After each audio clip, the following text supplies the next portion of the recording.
Hey everyone, so recently I succeeded in attaining all of the achievements in the Binding of Isaac Repentance after nearly 600 hours of grinding over the course of almost 6 months, and the following video is my ranking of what I believe to be the strongest devil deals in Repentance from my 5th of October 2024 livestream. I haven't done much content like this before, so if you have any feedback on how this is presented, please do write your suggestions in the comments below.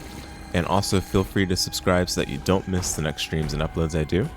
Otherwise, enough with the introduction, let's get right into the video. So, my criteria for ranking devil items in this game, right? Devil deals in general cost something, whether it's hearts, whether it's money, they cost something in general. Now the thing that sets apart devil deals from angel room deals is that you can also cheat the devil room item deals, whatever you want to call them. You can cheat them by using credit card or coupon or any other means of making them free. And that allows you to take multiple, because in general, in devil rooms, you can take multiple items if you so choose, if you're able to pay for them, right? But if you make them free, that's even an easier way of getting a lot of them at once. Now, my criteria for ranking them is it worth committing to devil deals for the entirety of the run when you take this item? That's a significant factor, because devil deals are a commitment. You're effectively ruling yourself out of angel deals for majority of these items, because that's the way the game inherently works rules wise. Second thing, is this a strong enough incentive for the heart cost? All these devil room items have a heart cost associated with them, and that heart cost needs to be worth the power level that the item is bringing to your run. If it's not worth it, it's going to be ranked a lot lower. And finally, 10, is 9. This a better option to choose over any option that you can possibly see in the same item pool? That is the devil deal item pool. Now, often for these items, that is not the case. Devil deals are all over the place with the power level relative to each other. There's so many items that are awful in the devil room item pool because there's better stuff you can see. I like to call it opportunity cost. What are you giving up in exchange for taking the item that you're taking? Or what are you seeing? What are you missing out on seeing by seeing this item instead of a better item? So I like to approach it from those angles. Hopefully that establishes a good concrete foundation for how we'll rank these. Let's begin. I should also establish I'm not going to rank within tiers. I don't think it's worth it. We're just going to make this way faster by not ranking within tiers. Let's get to it. Whew, okay. Brother Bobby. This familiar shoots tiers at a faster rate than most familiars, and I think it does like 3.5 damage per tier. It's a decent familiar. I mean, honestly, familiars are super underrated in general, but in the devil deal, it's awful. It's garbage. I'm putting it in okay because in terms of its individual power level, it's not a bad item, but it's a bad devil deal, because you're paying 1 heart for this familiar, whereas you can get it like without paying your health, which is a most valuable resource in this game. You can get it without paying that, and a lot of other means, like such as adoption papers shop, the treasure room, as a matter of fact, other means. You can get them without paying a heart cost, a health cost. In the devil deal, this item is something you rarely would like to see, and if you see it, you're probably not going to take it. Unless you're already in the devil deal, in which case you're probably still not going to take this. Book of Belial. It's an active item. It gives you the devil card effect. The devil is a tarot card. It gives you the effect of the devil for the room, which gives you like a damage up. I don't know the exact damage up, but it's a damage up. This is a book. It costs 1 heart. This deal does. As a book, it's fine. It's not terrible, but as a devil deal, it is not fine. It is not good. You can find it in libraries, and it's way better in libraries. In the devil deal, it is something that you see over other things, which is never really ideal. And active items in devil deals better be good, because you're giving up what you currently have, and you're paying a heart cost. That's a terrible combination.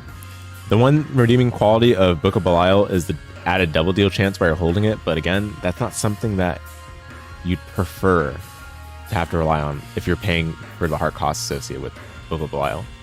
But I want to explain all the merits and downsides of the item. I want to be as comprehensive as possible. We're locked in. Necronomicon. Necronomicon applies the Necronomicon effect when you activate it. I know that sounds like some Google definition where it's like, oh, what's a good example? Like, joyful means the state of being in joy. And then you have to look at the definition for joy. But, I mean, okay, anyway. Necronomicon effect is, I think, room-wide 40 damage. I think that's it. I don't think there's anything else. It's 4 charge active. It gives you part bookworm. It doesn't do anything else. Necronomicon is underrated. I think it's slept on. It's very good for its purpose. But as a devil deal, again, it's terrible. Hate it. Even if you're looking for bookworm, I don't think bookworm is worth paying a heart in the moment. So there it goes. Pentagram gives a damage up and extra deal chance. It's also in the boss item pool where it's way better. In the double deal item pool, it costs 1 heart. I don't think it's good. I think it goes in there as well. Honestly, I think earlier I ranked Pentagram higher and I misunderstood its role in the devil deal. In the devil deal, you're not taking this because, again, it's 1 heart for like a damage up and a little bit more deal chance. That's not worth it. You're not committing to the devil deal for this. You're going to take this as a boss item, obviously. It's not a bad item, but it's a bad devil deal because it's not doing much. It doesn't have that much impact on a run. Sister Maggy. Sister Maggy is a familiar. It shoots, I think, a bit slower than most familiars, but it has more damage per hit. Same story as Brother Bobby. There it goes in the double deal. You're paying 1 heart for this. Kind of yikers. Part conjoined, sure. That's like the highest merit in the double deal. If it's the 3rd conjoined piece, and this goes with Brother Bobby as well, you can justify it probably. But other than that, I don't think I'm ever paying for this in the double deal. Unless I literally see conjoined on the spot. A quarter. A quarter is our first ellipses item. ... In the double deal, most of the time, it is horrendous. Especially in terms of opportunity cost. Committing to double deals for this is pretty awful. However, there are many cases where you probably need the money for something really strong in the shop at that moment. And yes, that's where this item does have its merits. That's its only merit. Sure, it's probably also decent when you cheat it, but when you cheat for it, like, that's like, come on now, right? Like, duh. When you cheat for it, you'll take it almost all the time. That's the case for almost every devil item.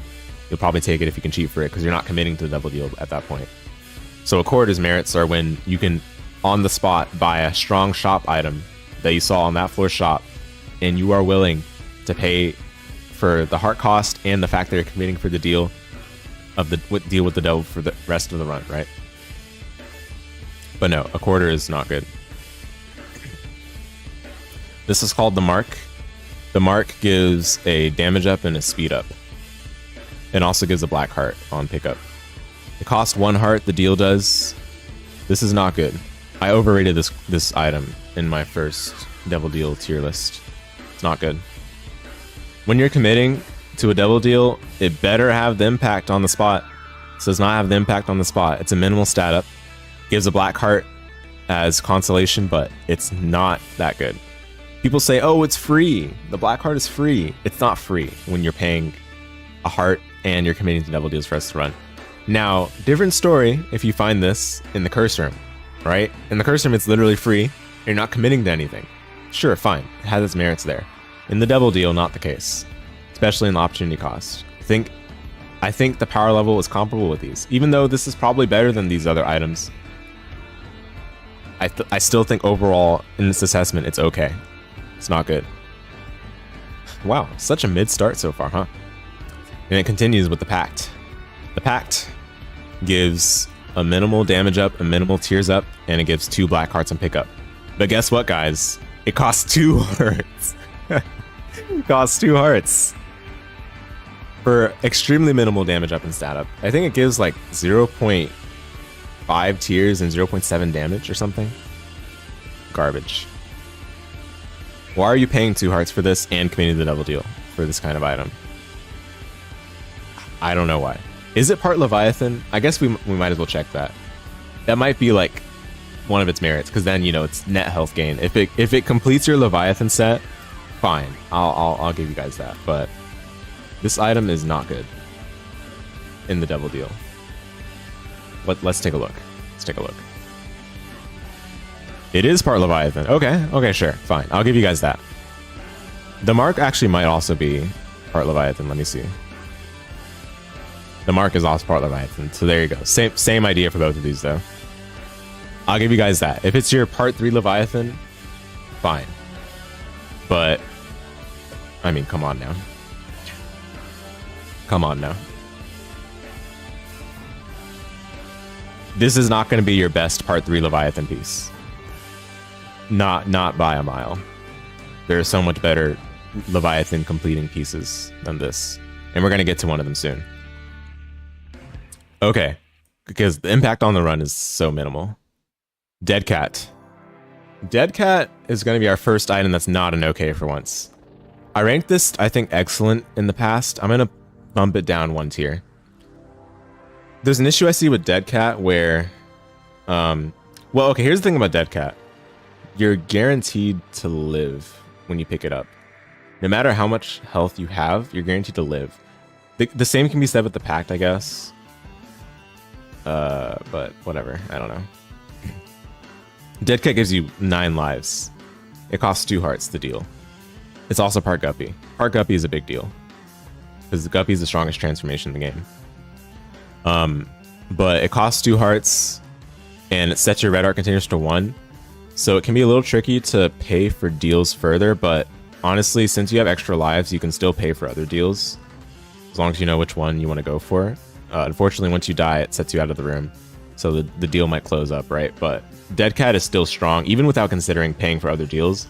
You're getting extra lives, which means extra times that you potentially die, which will save your run.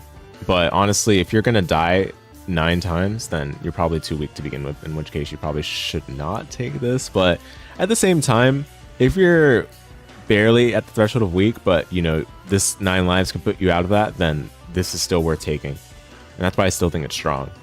It's and it's part Guppy, so that helps a lot. It's one of the better part Guppy, but it's not the best Guppy item in the game. I don't think so. Those are my thoughts on it. Lord of the Pit is next. Lord of the Pit is a 2-heart deal. It gives a speed up and it gives flight. This is hard to judge. I think I'll put it in the same tier as Dead Cat. Flight is really good, and it gives speed with that, which helps a lot. The real issue with this is 2 hearts instead of 1 heart. It's 2 hearts, which is a bit scary, but you can almost think of Flight as health because it allows you to avoid taking so much damage you would otherwise take when clearing rooms. It doesn't give Spectral along with that. Oh well. But it's part Leviathan too, and this is one of the pieces that is fine to complete your Leviathan set with, because it can give you the heart cost back effectively. But if you're getting Leviathan, chances are you've already committed to double deal before. But regardless, I think it's strong, but I don't think it's excellent or top, because 2 hearts is a little bit unfortunate. But it's, again, flight can prevent you from taking damage, so there's an angle to that part. I'm much more likely to commit to double deals with this than with something like the Pact. Come on now, guys. All right, the nail. The nail, it gives you Stompy for the room, the Stompy effect. So it allows you to walk on rocks and break them, which is good. But on top of that, it also gives you half a black heart upon use. It's an active item. It gives you half a black heart on use, and it gives you, I think, a damage up. It's like a damage up and a speed down or something. I don't remember exactly what it is. Let me make sure. The nail. Yeah, it gives you a damage up and a speed down. Yeah. Okay, I was right. And it looks like you can deal caustic damage for the rim as well. Yeah, the nail is pretty good. It's not excellent. It's not strong, but I think it's good. It's pretty good. It's going to be our first good tier item. Again, it's an active item, so unfortunately it means not only are you committing to devil deals, but you're also giving up whatever previous active item you held. And honestly, the nail is not like a top tier active item, but it's pretty good for what it's worth. Much better if you can get it from like a devil beggar pool, but we're talking about devil deal room, not devil beggar. As such, it's going to go in good. Not bad by any means though. Next is we need to go deeper. This creates a trapdoor underneath you, but if you use it on a decorative tile, it spawns a crawl space instead, which is really strong. There's a number of ways to use this. You can use this to get 1 crawl space per floor at 6 charges. Oh yeah, by the way, the nail is a 6 charge active item. I forgot to mention that. But yeah, we need to go deeper. Spawns basically a crawl space per floor. It's a 6 charge active item, so you know after you spawn the first crawl space, you'll probably just use it to spawn a trap door to the next floor, which is useful because it actually allows you to find secret rooms. You basically place you plant yourself underneath the exact tile that's adjacent to where you think the secret room entrance will be. We need to go deeper, and if there's a secret room there, the trapdoor will not be spawned underneath you, but it will be spawned like outside of the tile that's adjacent to the secret room entrance, because it won't place it right next to where the secret room entrance is. So it's good for that. The item itself is fine. It's pretty solid, but in terms of the devil deal, it's not good. Again, it's an active. You're giving up what you already had, and you're committing to devil deals for the rest of the run. It's a good item, yeah, but I don't think this is something you're going to commit to devil deals for the rest of the run for in most cases. You're going to take this, it's usually because you're already committed to devil deal, and you can afford the heart cost, which means that you're probably already in a good position where you don't really need this. Next is Book of Sin. Book of Sin is a 4 charge active that spawns a pickup on use. It's a pretty good book, but it's not a good devil deal item, as has been the running theme for the items we've run into so far. Costs 1 heart, commits you to devil deals for the rest of the run. The book itself is fine, but you know, it's not the high impact that you need when you're committing to devil deals on the spot. Part bookworm is nice, but much rather do that from the library. Next, Demon Baby. It auto fires whenever enemies are close to you. Like it'll just shoot rapid fire at those enemies. Otherwise, it doesn't do anything. I think it's actually worse than Brother Bobby and Sister Maggy. But again, I'm not ranking within the tiers. I'm just dropping them in the tier I think they go. Cost 1 heart for this. I think it is part conjoined, but I think I'd rather see one of these two if I'm trying to complete my conjoined set. Mom's Knife, our first sort of marquee item. A lot of people rate this item highly, and deservedly so. I think it's one of the best DPS items in the game. I ranked it at top in my previous tier list, but I think I ranked it as the best item in the game in my previous tier list. We can check quickly. I did, or second best I did. Second best devil item. I don't think it's second best devil item anymore. I think it's still really good, and I think you will most of the time commit to devil deals for this item if you're in need of it, which is the most important case to consider in the first place. Like whether you need it on the spot or not. If you need it on the spot, you'll take it, and I think it's a worthwhile investment into the devil deal path because it's a good item for your damage. It'll carry your damage for the rest of the run. That being said, 2 hearts is pretty hefty. You do need to have the health to be able to take it.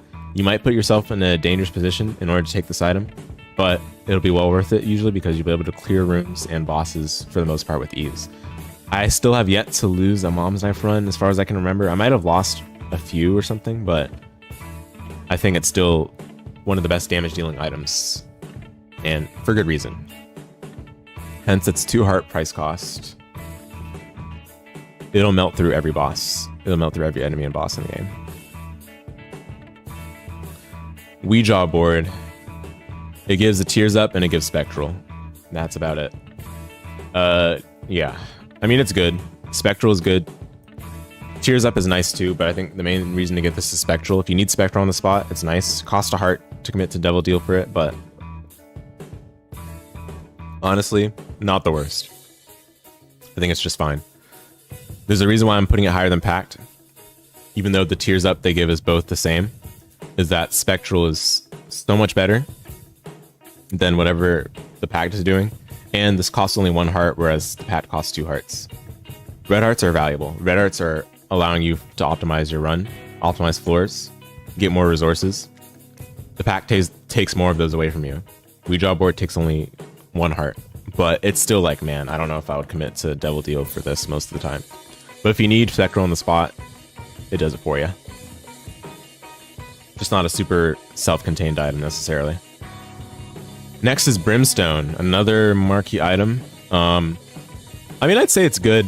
I think I put it in top in my previous list. I'm honestly not sold on that anymore. The more I've used Brimstone, the more I've realized you need to still have a pretty high damage number for it to be doing a ton of damage. That being said, I mean, you can still win most runs with the Brimstone, no issue.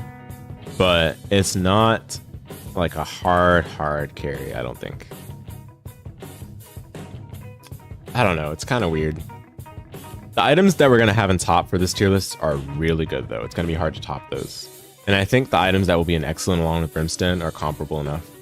So, this placement, as much as I know a lot of people will be kind of mad about this, I think it's appropriate. It is part Leviathan, though. That is worth mentioning. It's part Leviathan. But it costs 2 hearts for this. I think Mom's Knife is just better. Because, yeah. And also, the thing is, like, the fact that you have to charge, like, super long sometimes for your Brim to be released can have a weird effect on your DPS. So you do have to be careful about that. But it is infinite range. It is spectral, technically. So those go in favor of it, of course.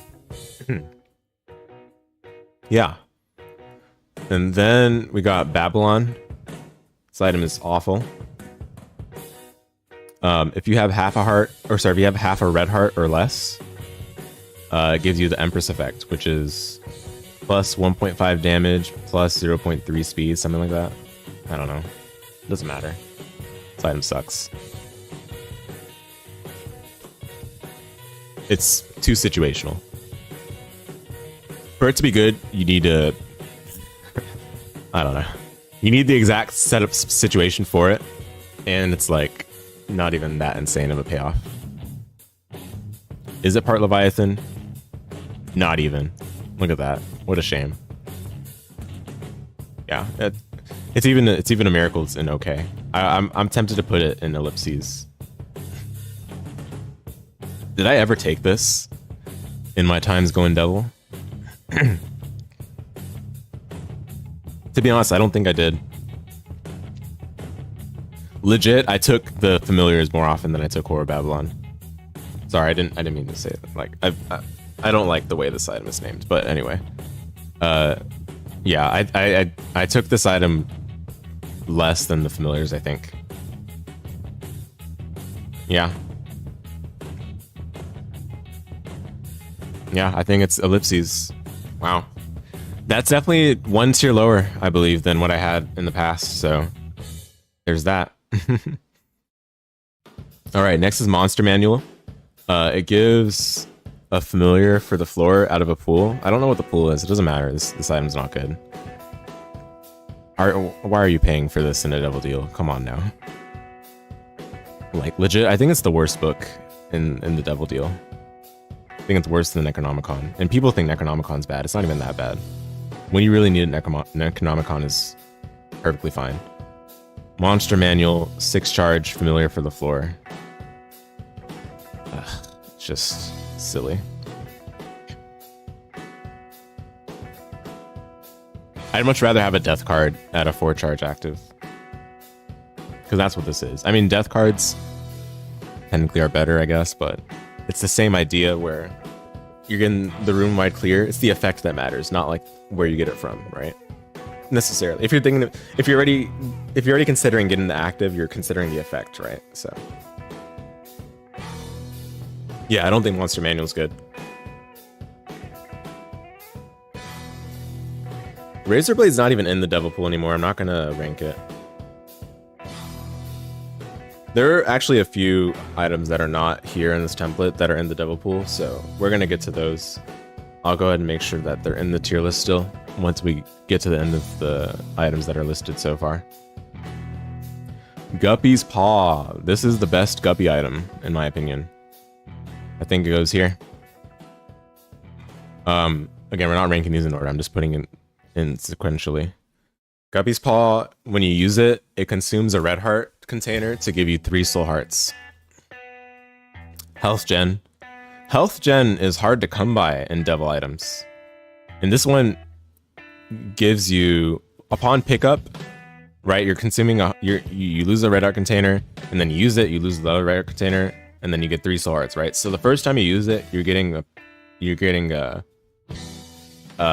net plus 1 soul heart, right? Which kind of sucks. It sounds bad, right? But in general, you'll use this item mainly when you need the health on the spot. And I think that's a valuable way to rate an item, when you use it when you need it, right? And how much impact it has when you're in that position where you really need it. And Guppy's Paw has a lot of impact, on top of it being a Guppy piece. It's really good. I think it's the best Guppy item. Guppy's Tail, the same cannot be said. I've had a chance to look at this item a bit more closely and see exactly what it's doing for my run. It gives you a bunch of chests, basically. I don't really know how else to describe it. It has a 33% chance to like give you a chest or something like that, I don't know, for your room clear reward. And it has a chance to like give you nothing. What ends up happening is that you get a bunch of locked chests and then you end up running out of keys. So in order for this item to be good, you need a lot of keys. And in order for you to have a lot of keys, you have to either have stocked them up from previous items that in your build that are already good, or you literally just have no use for your keys and you just need something to use your keys for, which means you're probably already winning. Like, the only reason why this item has merit is the Guppy piece, to be honest. In a double deal, I don't know if it's worth it apart from that. I wouldn't begin this in a double deal unless it's completing my Guppy transformation. 1 heart for this is not really worth it. Guppy's Head, same idea. Upon use, it gives you a couple of blue flies. I don't know the amount, but it gives you a couple of blue flies. Blue flies are good, but I don't think this item is a good blue fly generator. Not in the double deal, especially. Are you really going to replace your active item for this? The only reason to even consider getting Guppy's Head in a double deal is for the Guppy transformation. Literally. I cannot think of any other situation where you'd exactly pay 1 heart for this item other than considering Guppy. Like, maybe you'll get this preemptively for Guppy. Maybe you'll get this as your 1 out of 3 Guppy piece because you're playing for it. And that's the only reason why. I don't think you'd get this for any other reason than that. Because you probably would end up just keeping your current active if you already have one. Because most actives are better than Guppy's Head. The main merit of this item is the Guppy piece. Bloody Lust. This is an item I've changed tune on. I don't know if I can rate this item in high regard in the devil deal anymore. I think I ranked it like good or something, or strong or whatever. I don't think it's good in the devil deal though. Here's the issue with it. In order to get the item from the devil deal, you're paying a red heart, and red hearts are usually what you'd use in order to get this off, in order to get the procs for the extra damage for the floor.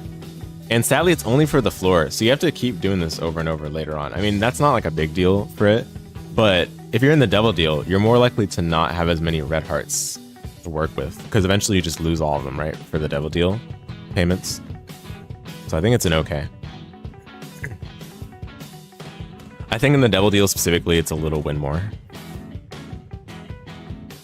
I cannot see situations where this gets you out of a slump in your run unless you're already winning. I just don't think it happens. I could not think of a situation to justify paying the devil deal cost for this. Yep. That's my justification for that. I would much rather see even Ouija Board. If I need the Spectral, this will help me in rooms. Yeah. And even the nail gives like health generation, which is good. So, yeah. Okay, Spirit of the Night. It gives Spectral and Flight, that's it. Costs 2 hearts for it. I think it's strong. Flight, again, is really strong, and it pairs it with Spectral, and we've talked about it already, but Flight and Spectral are bread and butter. They pair very well together, and this gives it to you in one item, which helps a lot in favor of it. Sadly, the 2-heart cost is a little rough, so that's what prevents it from being excellent. I think otherwise it would be excellent. If it were a 1-heart deal, I think I would take it quite often. But it's a 2-heart deal, which is it's a bit tougher to sell this one. It is part Leviathan though, so it's worth pointing out. It is part Leviathan. Can help you with your Leviathan progress, but Leviathan gives you flight along with the black hearts, right? So Spirit of the Night, I don't know if we can consider that to be a significant favorability point for it, other than just giving you back some health that you probably spent on other Devil Deal items already. But I think it's about here. I wouldn't put it in good. I think it is strong. I've had a lot of runs where it's justified to commit the Devil Deals for Spectral and Flight, but a lot of the time, that's not necessarily going to happen.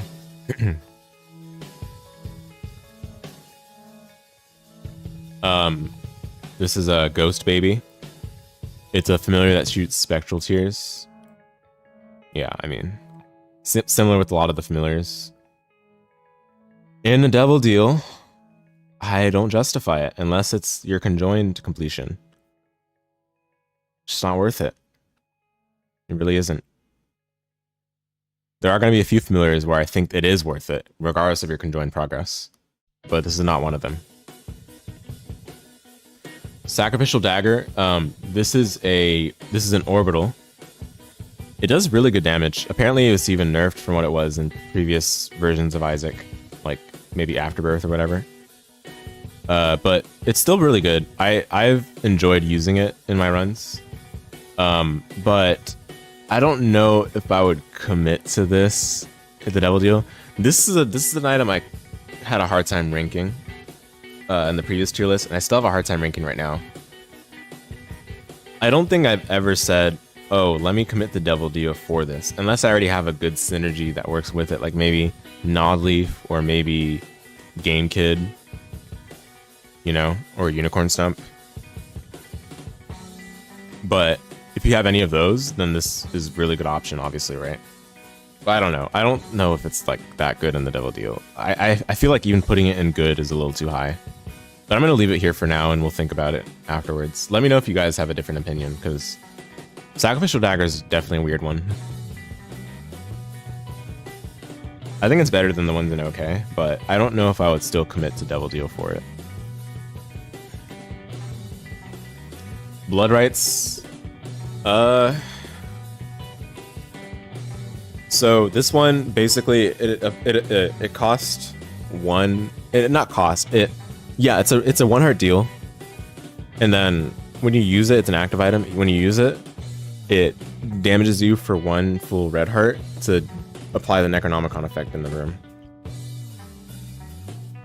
So it's not an active item with a charge. It's basically like Necronomicon, but it doesn't have charges. Instead, it costs red health. This item is good, but I don't think it's a good Devil Deal item. Sadly, it's inactive, so that hurts it a lot. It's also in the treasure room item pool, where it's much better. But even then, I don't know if it's that great. I think it's okay.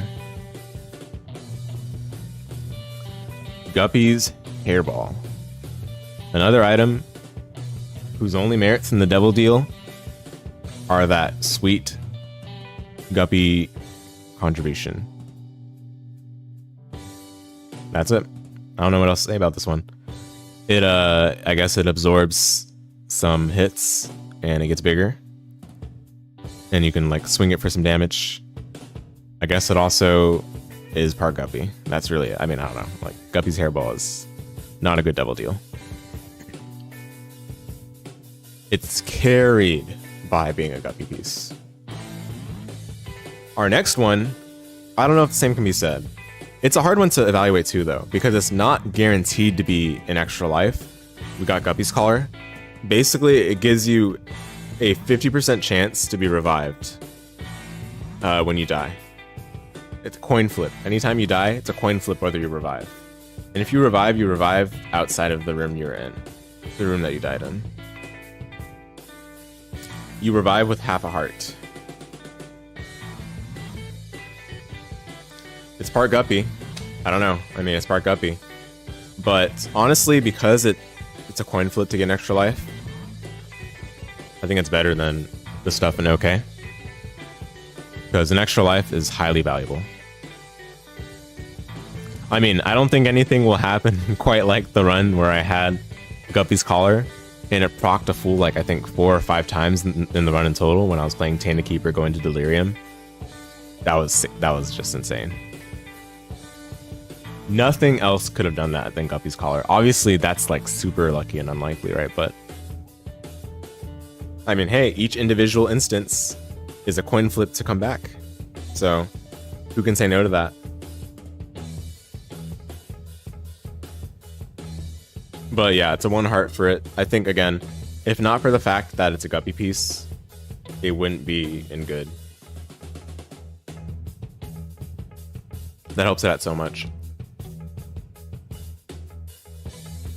Alright, next is Goat Head, the goat itself. One of the best double deal items. I almost always take this. It has to be literally at the last double deal room for me to not take it. Pretty much any other time I take this.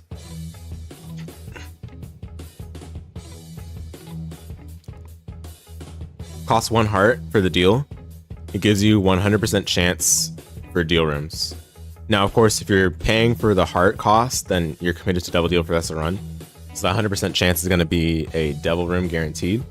But if you have something like Duality, or if you play a Sacrifice and get blessed, or if you play a Confessional and get blessed, then it'll become Angel Chance, right? So you can still get Angel Rooms even by paying the double deal with Goat Head. I mean, the same could be said for other stuff where that applies, but Goat Head in particular guarantees a deal room every floor, so that becomes a lot bigger of a factor. This just gives you other good, like, it just gives you more devil rooms. It gives you more devil items. It's really good. The average run where you get Goat Head is powerful. And when it's not good, you won't take it, right? Like, if it's like literally the last deal room, then you wouldn't take it anyway.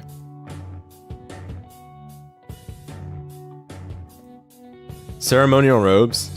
After the last time I ranked the devil room items, I think I was quick to realize I overrated this one. Like, I explained the logic for the Pact in the Mark, and for some reason didn't apply the same thing to Ceremonial Robes. But I will give it credit, Ceremonial Robes is slightly better than the other two, the Mark and the Pact. Because at least it gives you 3 black hearts instead of like the Pact not even giving you a profit, it just gives you a refund. Theoretically, not even a refund because you're committing double deals. At least Ceremonial Robes gives you back 3 black hearts in exchange for the 2 red hearts you spent for the deal. So yeah, it's a 2 heart deal, gives you a damage up and 3 black hearts, and that's it. Honestly, not very good. But again, I'll give it credit, it's better than the stuff in OK, in my opinion. And if you have only 1 red heart on the spot, you can still pay for the deal and get 3 black hearts. So there's that, I guess.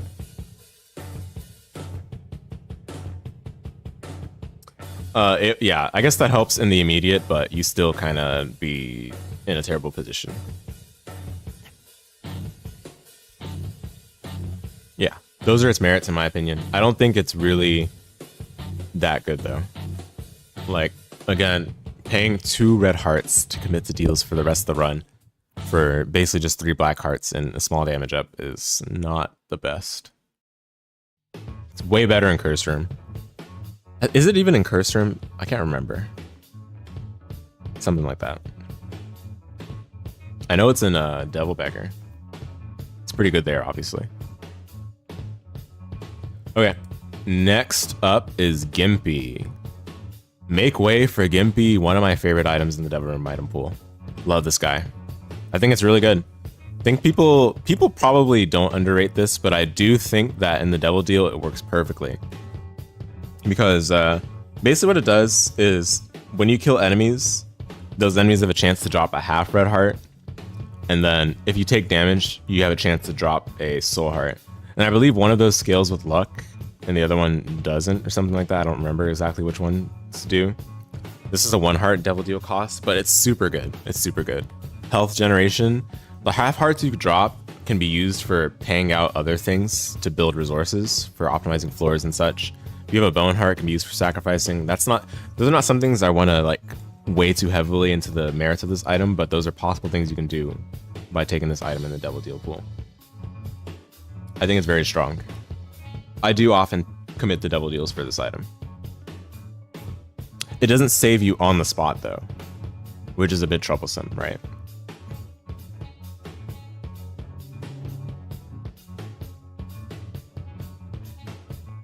But I think it's a really good item nonetheless. And I'm going off of the amount of times I've committed to devil deals for it in terms of explaining my thought on how strong it is, but you know, of course, I mean, I don't know. The opportunity cost isn't even that bad for it because again, it's performing a lot.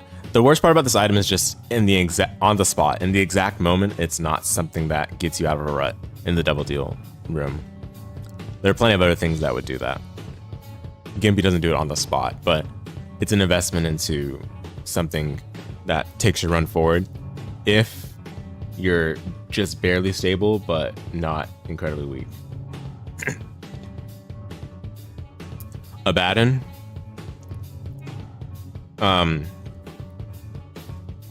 me remind myself all the effects it gives. I believe it's a 2-heart deal. Yeah, 2-heart deal gives you 1.5 damage up, which is pretty good. 0.2 speed, pretty good as well. And then also gives you +2 black hearts and converts all your red heart containers into black hearts. And then on top of all of those, it adds a chance to shoot beer tears. I think Abaddon is really good. I ranked it pretty high last time. I'm still gonna rank it high. Excuse me. I'm still gonna rank it high.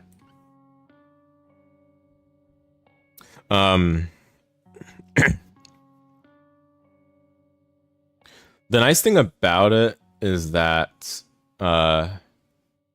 it's part Leviathan as well. But the nice thing about it is that it gives you a pretty solid cushion of black hearts, and typically that allows you to clear rooms along with the damage up, of course, and the speed up. That allows it to clear rooms without taking much more damage, right? But it's hard to say. I might have to drop it down because I do think Brimstone and Guppy's Paw are slightly higher impact.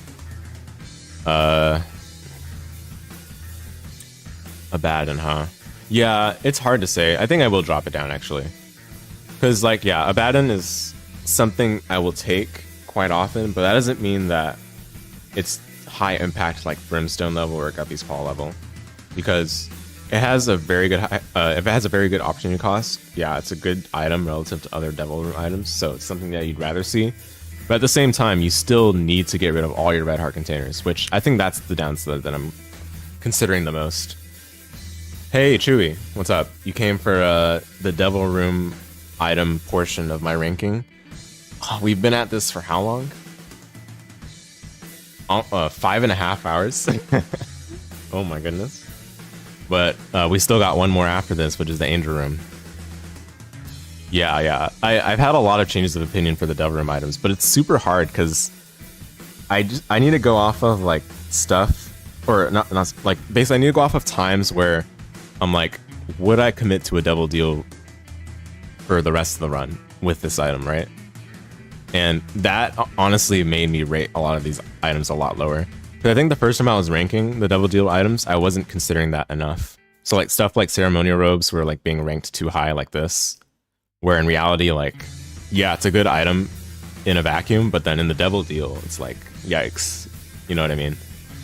So that's where I changed my perspective a lot, but I'm still having a hard time because some of these are a lot more alluring than they actually are in practice. Like when I'm in the run, I'm like, okay, I know whether I'm going to take it or not if I see it, right? But when I'm ranking them, it's hard to not overlook, or how do I say it? Like, it's easy to get blinded by the fact that it's a devil deal rather than it's an item. You know, it's not just an item; it's the deal that needs to be evaluated. So that's what I'm still struggling over. But I think this is going to be a much better ranking than the first time. But yeah, of course, feel free to catch any of the VOD if you're interested. I think I'll try to collect the images together at some point, but it's going to be a little weird with the way Tier Maker saves stuff, but I'll try. Okay. But yeah, I think for sure. Yeah, I think Abaddon is about here. Yeah, I was gonna rank it excellent, but I actually do think the 2 heart cost is a little rough, because it's not just a 2 red heart cost, but it actually removes all your other red hearts. So that does limit your ability to take further devil deals with ease. But it's still a good item for sure. I think it's about the same level of strong as these other things. In fact, I might... I'm borderline about to rank Dead Cat higher, but I don't want to get blinded. Like, I don't take Dead Cat as much as I think I should. And it's not because I don't think it's because I'm wrong about that, but it's more so because in the moment I'm like, man, I don't know, devil deals for this. It's much easier to justify when it's like in Curse Room or Red Chest. But yeah. Okay, so that's Abaddon. Death's Touch. Death's Touch is a tier modifier. It gives, let's see the exact specifics on the stats. Okay, it gives plus 1.5 damage, minus 0.3 tears. The minus 0.3 tears is not as bad as it sounds. Typically, when you get a tier modifier, especially one like this, you're aiming for accurate shots rather than just like holding the fire button mindlessly. Because, you know, if you want to actually like improve your damage with items, especially tier modifier items like that, then it's much better to go for the accurate shots to begin with. Death's Touch also gives piercing. The issue with Death's Touch is that it's a 2 heart deal, which I didn't realize how repulsive that was until after I had made the previous tier list. I don't actually end up taking Death's Touch as often as I thought I did. It's obviously great in other pools. I don't even think it's in many other pools though. And if you're already in the devil deal, it's pretty cool. But I think it's here or here. I was gonna put it here for this ranking today, but I wouldn't be surprised if I end up ranking it lower in the future. Because the 2 heart is just a real issue. If you're a 1 heart, I think like it's a no-brainer to be a bit higher, but even this is like as high as I think I can rank it. I don't think I can rank it any lower, or any higher rather. Because the stuff we're gonna have later in Excellent, I think, is still better. Yeah, it's a hard one though, because it's an immediate damage up, and it's a pretty good damage up too. And it's not even a bad tier effect, so to speak. Like, piercing helps with clearing enemy rooms so much better. For bosses, it's not as... I was gonna say it's not as significant, but we already identified earlier that a bunch of bosses in this game spawn enemies. So if you're clearing the enemies and doing damage to the boss in one shot for each shot, that is pretty good. But again, I think the heart cost is what's bringing this item down. But it is something that I would commit to for the rest of the run more often than situation I would probably commit for the ones that are below it.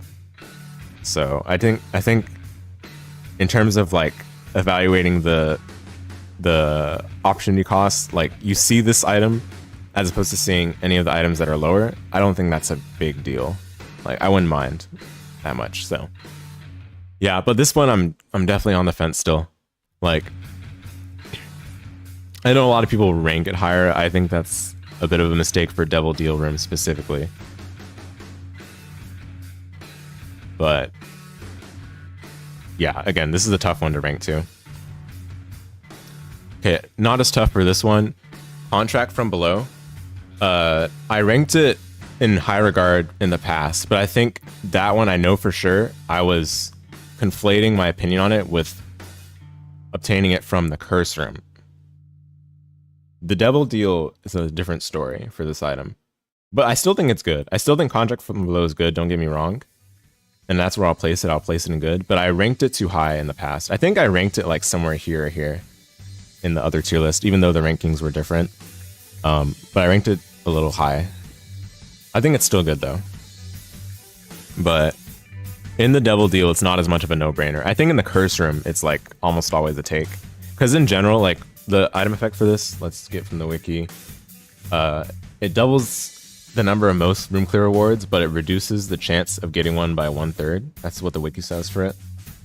Something like that. And like, from what I've noticed at least, it feels like on average you're getting more eco and resources by having this item than not. Especially like if you have a high luck amount, like you're getting a chest with high likelihood, you get double the chest, and that can really pay off quite well. But again, I think its merits exist much I think its merits are much more present when you don't have to pay for the heart cost for this. But I think this is an appropriate placement for it still. Yeah.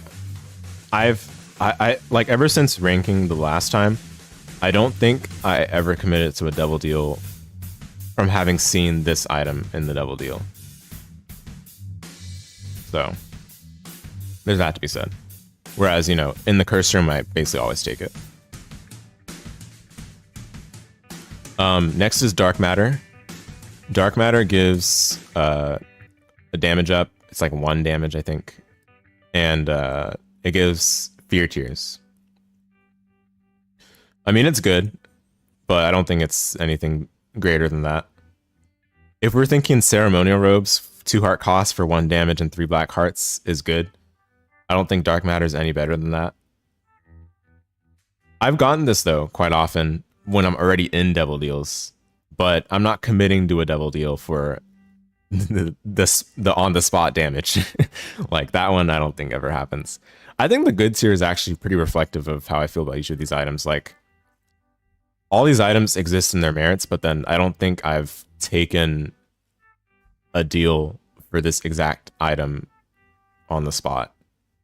Maybe Ouija Board and the nail I've done that more often for, but those situations were very specific. And I don't think we can consider them in as high of importance than the ones that are higher. The items that are higher, that is. Yeah, there's not really much else to say about Dark Matter. I think it's an item that's higher likely to take when you're already in the Devil Deal, which is not really gonna favor it in any sort of high regard. All right, this one is Missing Page 2. I don't think I've changed my thoughts on this item. I still think it's here. I don't understand. I cannot comprehend any situation where you'd commit to a Devil Deal for this. It's such a low impact item. I just don't understand. I think a quarter and Babylon are still better than Missing Page 2. But I mean, again, we're not ranking within tiers this time, so I think this ranking is still appropriate for it. To be exact on what this does, let's see. Wiki says it gives a black heart. It's a 1 heart Devil Deal. It gives a black heart, and then you take damage that reduces your health to 1 heart or less. You apply the Necronomicon effect. And as a repentance, it also increases the damage of Necronomicon effects by 40. I guess that part is not bad, but that's really only relevant when you wouldn't pay a heart cost for it and when you wouldn't commit to Devil Deals for Restaurant for it. Like, again, like maybe in, I don't know, like Secret Room. Even in Secret Room, it's a below average item in terms of impact. But in Curse Room or whatever other pool it's in, I can't remember which one. It's like Curse Room or red chest pool or something like that. Obviously, in those pools, it's better because it's just 1 black heart. But it's not even a net positive health when you take it. Like, yeah, I don't think it's good. All right, Ron Baby. All right, finally, we're getting started on some good familiars. Ron Baby's super good. It's just damage. Plain and simple. It's just damage.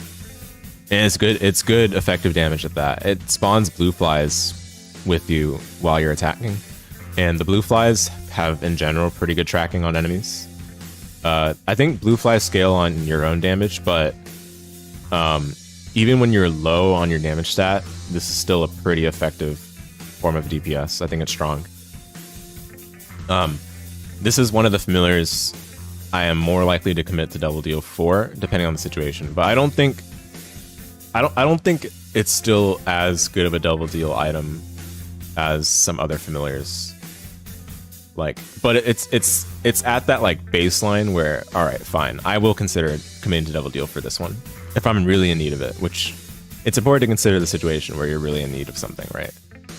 This definitely has the impact requisite for something that I would commit to double deals for the rest of the run, right? So I'm confident in Rotten Baby, and Rotten Baby we trust. All right, next is Headless Baby. This is a familiar. Oh yeah, and Rotten Baby's part conjoined, of course. Forgot to mention that, but yeah. All right, Headless Baby, also part conjoined. It just leaves a trail of creep. That's it. The damage is not the worst, but it's not a good familiar, especially not on the double deal. Even outside of the double deal, I don't think it's great. There are much better familiars, I think. This one, in order to make best use of it for damage, it requires you to have your room traversal in a specific way where enemies will walk right on it, and that only works for certain enemies that like actually try to run after you. A lot of enemies in the game actually don't run after you. They like just stay stationary, or they move within like a certain space and fire their tears. And it's really hard to make this have impact in those scenarios. So I do think it's actually worse than some of the other familiars we talked about in this tier. But again, I don't think it's so much worse that we're going to like rank it within that or even put it in a different tier. I don't think it's that bad. There's a reason to take this, which would be if it gives you conjoined and you need conjoined in the moment. That's pretty much what would make it like have merit, I would say.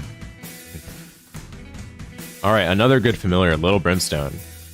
Yeah, I like last time. Let me try to remember. I guess we can pull up the previous tier list briefly here. Last time I ranked it pretty highly, right? We can see the other items I ranked highly, and yeah, I definitely think this required another tier because it's kind of saturated some of these tiers and doesn't represent well the difference in power. But that being said, I think Lil Brimstone is still super good familiar. Like even in the double deal, I think it's really good. It just helps so much with your damage and room clear. Maybe against bosses, it's a bit harder to like pull the full weight of your run. Against early bosses, it'll do that, but as you go deeper in the run, it's a little harder for it to hard carry, but honestly, it still does so much work. Like, it's still Brimstone, and it's not like Brimstone that scales off of your damage. It's how do I describe it? It's consistent damage for you, which means that, you know, it's highly reliable no matter the situation. Like, if you're in a situation where you really need a reliable damage boost, this will provide it in the form of a really good familiar. So I still think I rate it in excellent tier. It pains me to do it above Rotten Baby, and honestly, I might change my tune on that. I might have to rate it in the same tier as Rotten Baby. It's a tough one because I've thought back to the runs since I did the other tier list, and I've taken Lil Brimstone a lot in double deals, even early on, where it's like pretty risky to do that, right? But man, yeah, this is a tough one. I think, yeah. So the other thing too about Lil Brim is when you're like, when your tiers are like non-functional, right? Like when you just can't rely on them because either maybe you have too low of a tier rate, or your damage stat with your tiers is pretty low, or you have shot speed that doesn't work well for hitting enemies accurately. You can just completely ride on Lil Brim for the whole run. It will help you out in that regard. So yeah, I do think I have to rate it here because that's something that Rotten Baby might not be able to do as well. If you're not able to clear rooms fast enough, which Rotten Baby doesn't necessarily clear rooms super fast. It's like supplementary, but it doesn't clear rooms like super fast like Lil Brim can. Lil Brim can absolutely clear rooms fast, as long as you get enemies lined up after you release the fire. Yeah, I think this is appropriate. It feels so weird, but I think it's right. I think it's right, especially when I think back to like the runs where I've taken Lil Brim early into a double deal. Like if it's like Basement 2, which doesn't happen necessarily super often, but if like for a regular character that is, but for a Basement 2, looking for a double deal, I think this is one I'm more than willing to take. Well, that's tough because it feels so weird, but I think it's right. I think it's right. All right, next is Dark Bum. Dark Bum's another good familiar. It can consume red hearts and give certain drops. We can check quickly what those are. So, and this is definitely worth pulling up on the stream because it's kind of hard to outline them by myself. So, Dark Bum, every 1.5 hearts, 1.5 red hearts that is, it can give you a black heart, a spider, a blue spider, or a pill card or rune. And the chance for each of those is 40% for a black heart, 20% for a card or rune, 20% for a pill, 20%, 10% for a blue spider, 10% for an enemy spider. More often than not, this is your health economy. Red hearts are so common in the game. This puts in so much work for building up your health at the measly cost of 1 red heart in the devil deal. I think it's strong. I don't think it's excellent though. I mean, maybe it is, but in the runs I've taken it, I don't think it's been like excellent level. Because you're still committing to devil deals for it. And that means you still do need some kind of like real damage. But it gets you to the stability point still in the form of just providing you health and potential consumables. And I think 1 heart is pretty generous for this. I mean, okay, to be honest, if there were 2 red hearts, obviously it would be taken a lot less often by me at least. I'm sure a lot of other players still take it quite often. Because I know for a fact a lot of people take this item quite often in the devil deal even. But it's pretty solid. Like, I would not mind committing to devil deal for this if this was my way of spotting it. Because the impact it does have on a run is pretty solid. But I don't think it's quite the level of, you know, fulfilling all the roles it really needs to fulfill for its heart cost. Because you still need to have a solid ground in the form of clearing rooms. But it gets you to the health stability point, which is like that's important in its own right. Okay, next is Satanic Bible. I think I've changed my tune on this one too. Like, I did rank it in the top tier in the previous one, but I think since that tier list, I've come to realize that there's no other devil deal item that just makes sense to do devil deals for. Like, plain and simple, this is the de facto devil deal item that like makes devil deals good. I mean, let's be clear. You still need to have the red hearts requisite to take this when you initially take it, which means if you have 1 heart or if you have 2 hearts, then you can't take this. But if you have at least 3 hearts in the moment, I mean, I guess it needs to be at least 3 red hearts or no, it is right. Okay, if you have at least 2 red hearts and at least 3 hearts, where 2 of those are red hearts, then taking this usually means you win the run. In the double deal, at least. If you're finding this outside of the double deal, it usually is win the run right there anyway. But I don't think there's many other items in the double deal that just make so much sense. Like, it has a hard upfront cost of 2 red hearts, but then it provides you health for other devil deals for the rest of the run, and it gives you access to more devil items in the form of replacing the boss drop. The replacing the boss drop can be a benefit and a downside. It really depends on the floor you're on and the situation you're in.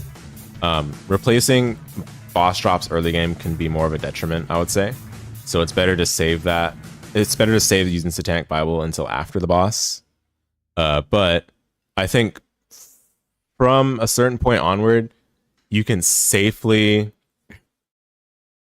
use this as soon as possible. But at the end of the day, like, this is just giving you so much health. Like, to be honest, you can even, like, oftentimes you can just disregard the idea of boss drops to begin with, because this just gives you enough health by itself. 6 charge, 1 black heart is so good. Yeah, I do think this is the best. Excuse me. I do think this is the best devil deal. I think I rated previously Heartbreak. Okay, maybe Heartbreak is I still like a lot. Yeah, maybe Heartbreak and Satanic Bible. I'm still like, man, these two are really close, right? But I think I had Mom's Knife as the second best last time, as opposed to Satanic Bible. But I would say probably for a top 2 for this list, if I really had to decide, it would probably be Heartbreak and Satanic Bible. Items good, items meh, and items bad. What?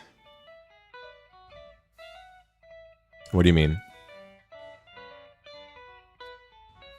Next is, yeah, so yeah, I think like this is a really good devil item. Like, if you can afford it, you will get it. That's my stance on it. Like, I don't think I've ever passed on this item in the devil deal if I could afford it, which matters a lot.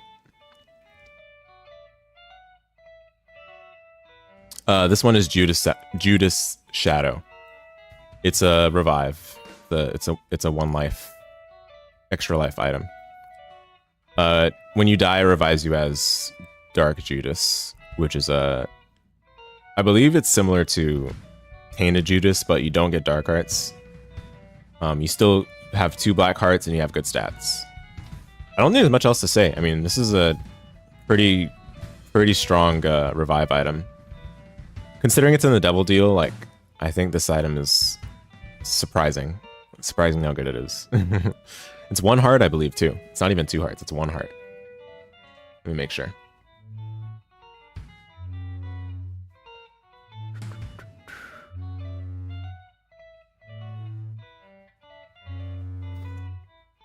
Oh, it is 2 hearts. I mean...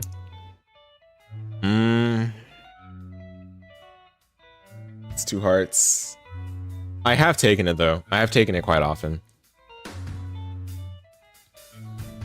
But 2 hearts, I think that's something that I didn't account for as much in the previous list.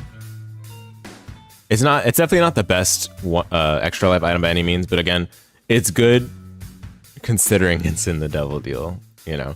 But 2 hearts is a bit tougher. But you're getting a good character at the end of the day. Like, if you're in the position where your stats are awful and you've had access to pretty bad items, having Dark Judas as a revive option should change that, but you still need to have a game plan beyond that one.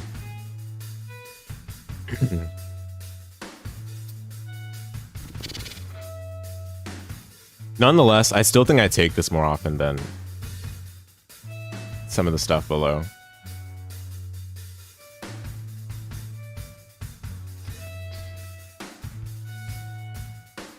Wow, I'm struggling with this one now, because I honestly didn't realize it was 2 hearts. But that probably means I didn't take it enough in my runs. I think the main reason I didn't take it, though, is because I was going for completion marks, right? Because, you know, if you die with a Judas Shadow, then you turn into Dark Judas, which means you'd get the Tainted Judas unlocks if you complete that run. So that's why I probably didn't mess around with this as much. But I still think this is a good extra life item, considering some of the other extra life items in the game. But honestly, I mean, why would I put Dead Cat that low, right? I'm not sure. I think I'll put it here. I'll put Judas Shadow there. Yeah, okay, you can't get red hearts too. I forgot to consider that, yeah. 2 times damage multiplier after revive, but you can't get red hearts. That's such a tough one.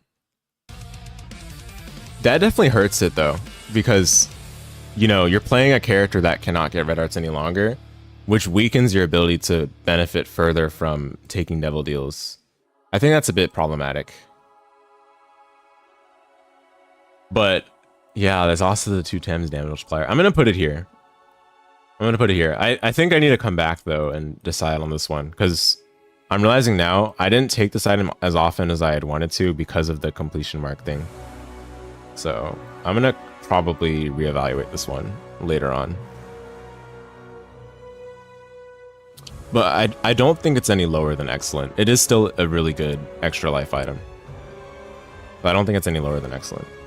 Because that's a lot better than most of the devil items, to be honest. Okay, Incubus. This is Winmore Incarnate. I'm not a big fan of this one in the devil deal. As a reward from Cambion Conception, it's fine. As a baby shop item from adoption papers, it is fine. But this is not any of those in the context we're evaluating right now. Nails. Yeah. This is a devil item right here. It's a 2-heart one at that. And this item is best when you're already winning, because that's how it scales. It doesn't even scale well if you're not playing Lilith. If you're not playing any of the Liliths, it doesn't even like scale that well. It inherits your tier effects, which can be good, but you need to have good tier effects already for it to be good. And if you have good tier effects, you're already winning. And this will allow you to win harder. It's not a bad item by any means, but I think it's definitely not strong. I think in the exact time where you really need this to have the impact it has, such as the time when you're in a weakened state or position, it's not very good at all.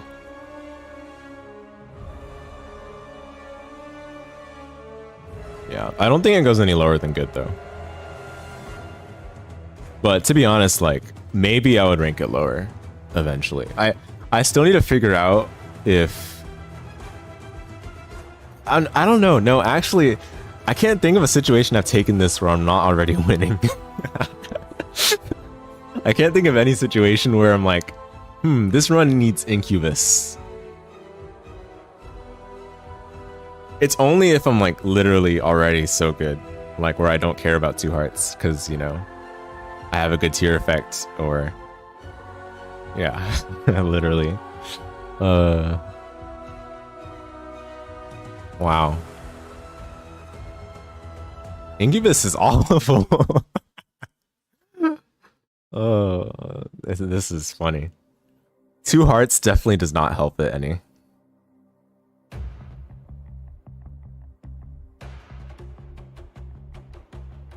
I'm gonna leave it here though. But I do think there's reason to believe it is lower than good. I'm not exactly feeling it compared to even like, I don't know. I mean, here's the thing, right?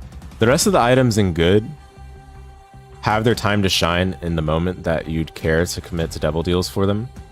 And they're not necessarily bad items by any means. But all these items share the same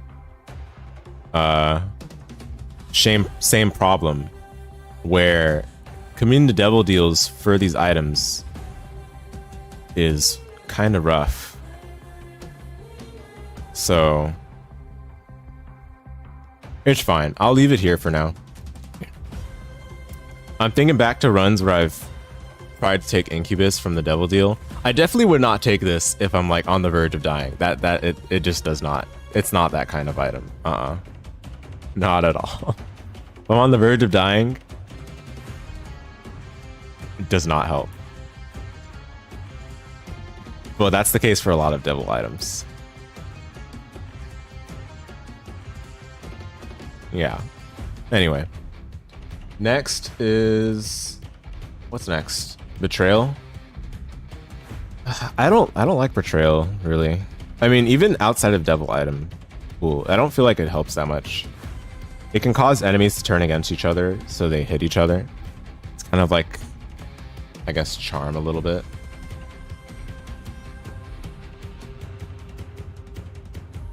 It looks like it used to charm, according to the wiki.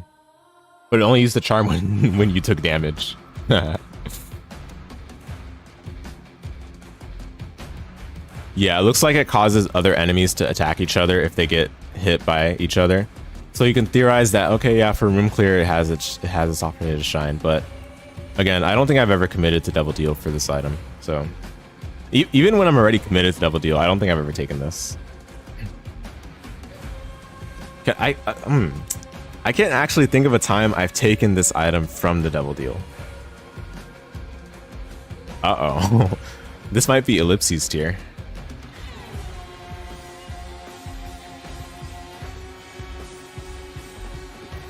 Yeah, actually, I'm gonna drop it down. I think Betrayal is not good. It really doesn't help that much.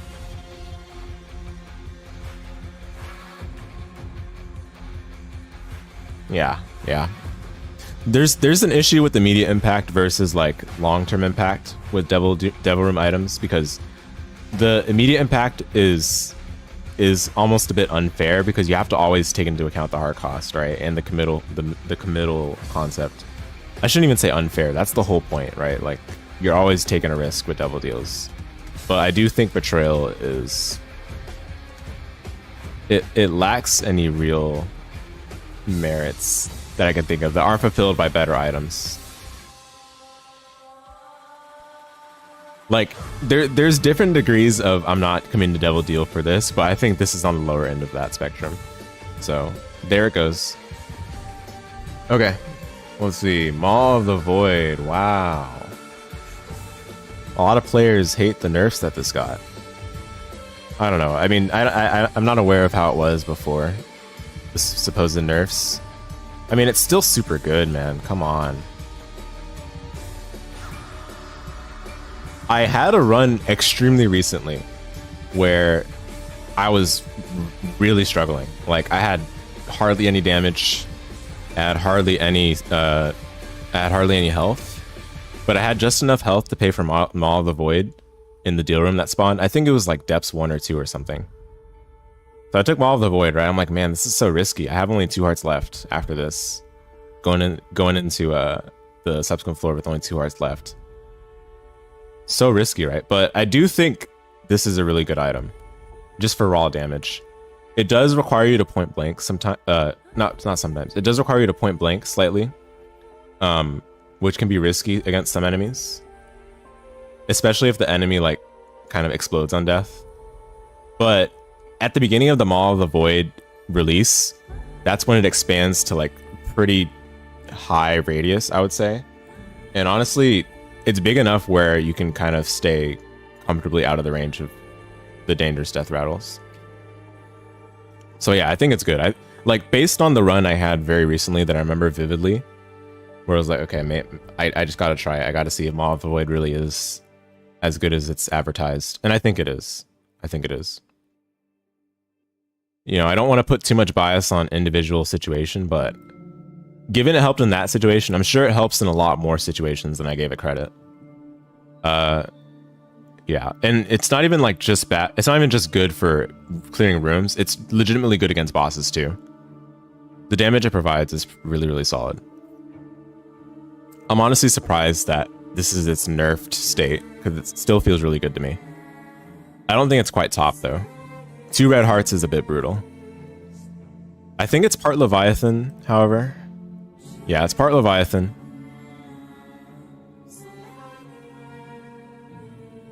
So sure, I guess. But yeah, I think it's good. I think it's good. I think this is about the correct placement for it. Alright, Athame.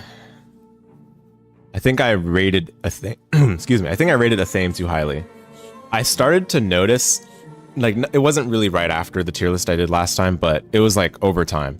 I started to notice, like, man, I'm seeing Athame in this devil room, but I'm actually not super enthused to get this.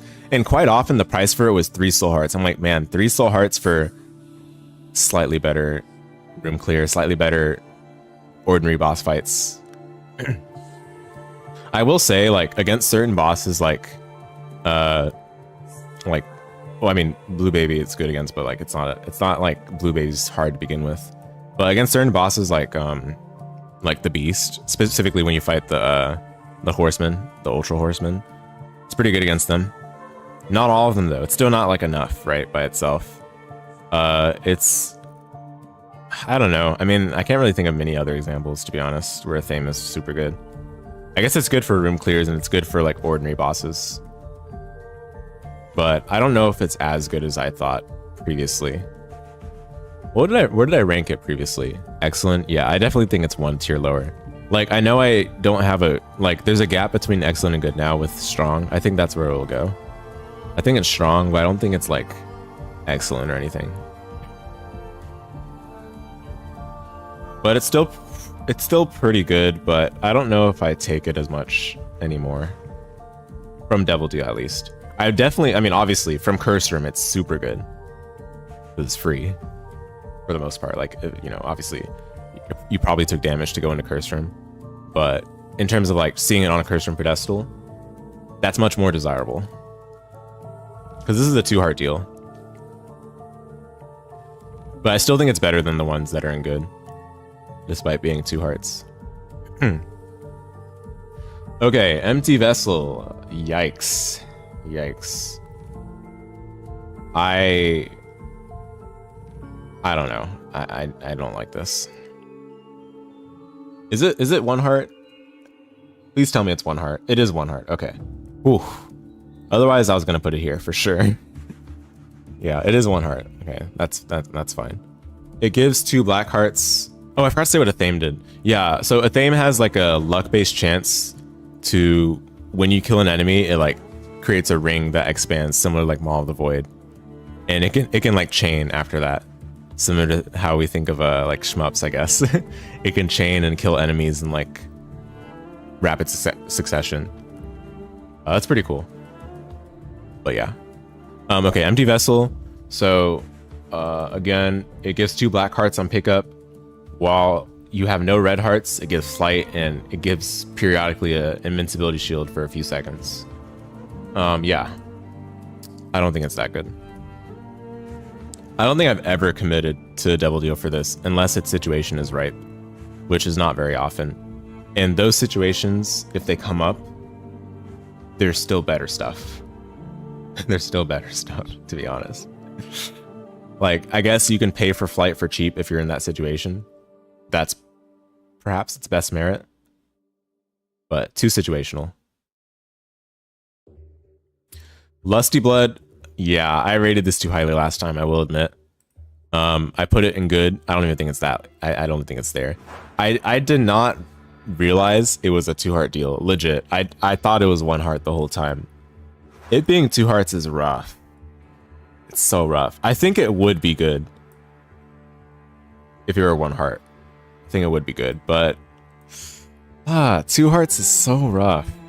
The thing is, it's good for ordinary boss fights because it gives you a damage up for the room each time you kill an enemy. It caps at some damage value. I don't remember what that is. Yeah. Anyway, yeah, it gives you a damage up each time you kill an enemy in the room for the rest of the room, and then it caps. Yeah, it's definitely good for like clearing rooms ordinarily, but I think it shines much more. I mean, guys, remember, we talked about bosses in this game. How many bosses spawned enemies compared to ones that did not? I mean, that tells you all you need to know about how valuable it is to have something like this for those bosses. But against final bosses, it might struggle a bit more depending on the boss. Again, thankfully, you keep the damage up for the entirety of the room, so if you manage to kill a couple small enemies that the final boss spawns, then you're set for a much smoother clear against the boss. But I still think the 2 hearts is rough, man. Like, it's so much better when you get it for free, rather than when you get it from a Devil Deal. Yeah, in the rest of the time I took to do the achievements, I never took this from a Devil Deal. Unless I got it for free. Like, if I cheated it with like credit card or coupon, I of course took it, but I never paid the heart cost for this. Cambion Conception. So last time I didn't have it unlocked by the time I tried to rank it. I've since had a number of opportunities to use it. I think it's cool. I think it's actually, I'm surprised by how cool it is. And the familiars it can give you are a lot better than I had expected. It feels weird to put in the same tier as Incubus though. I will say that. Like, the one issue I have with Cambion Conception is that you still need to like facilitate the heavy lifting that goes into making this get its payoff. And you're still committing to double deals for the rest of the run for it. But if you manage to get to the 15 procs or whatever it is, or 15 hits or whatever it is, like, you know, let's say 15 taps on a blood donation machine or something, the familiars it can give you are really good. We can pull that up quickly. Like, the worst things it can give are like Demon Baby and Leech, which aren't even that bad. I mean, Leech is solid, I guess, and Demon Baby not so much for this context, but it's, for all intents and purposes, it's not the worst. And that's like an absolute low roll if you get both of those, and Leech is still fine in that situation because of the healing, which works in concert with Cambion Conception itself. But then the other stuff you can get from this: Dark Bum, Lil Brim, Succubus, Lil Abaddon, Twisted Pair. Twisted Pair is not necessarily the best from this, but to be honest, since you're getting it from Cambion Conception without paying Twisted Pair's own 2-heart cost, it's much more reasonable. But stuff like Lil Abaddon, Succubus, Dark Bum, Lil Brimstone, like, all 4 of those are super good. But I still don't think I would rate it higher than good. It's not like I take this every time I see it in the double room. I mean, same goes with the ones in strong, but I think the amount of times I take in Cambion Conception were about the same as the rest of these that are in good. Which is tough, because again, I think it is a cool item. How many pools is it even in? It's also an ultra secret pool. No wonder. Yeah, that's tough. Yeah, it's a 1-heart devil deal, but again, I don't think I've taken it justifiably to put it in strong. Okay, Succubus is next. Another good familiar, really good one. It's hard to describe what it does, but it bounces like a DVD symbol across the screen. It does damage in an aura, and it also provides you a damage up within that aura. Specifically, the damage up is a 1.5 times tier damage multiplier, apparently. This is the 2-heart devil deal cost, so that is rather unfortunate. Otherwise, I think I would rank it in excellent. But unfortunately, because of the 2-heart cost, I'm going to put it in strong. I definitely do think it's a pay grade above good, for sure. Way better. But 2 hearts, it's like, man, we were so close to glory. But yeah, I've taken this quite often as my first devil deal. Probably more often than Athame, to be honest.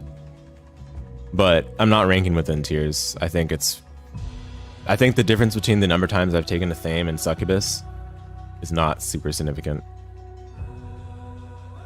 Maybe Athame is 1 tier lower though, but whatever. Okay, Black Powder. Yeah, okay, I'm gonna rank it ellipses. I overrated this one. I'm so sorry, guys.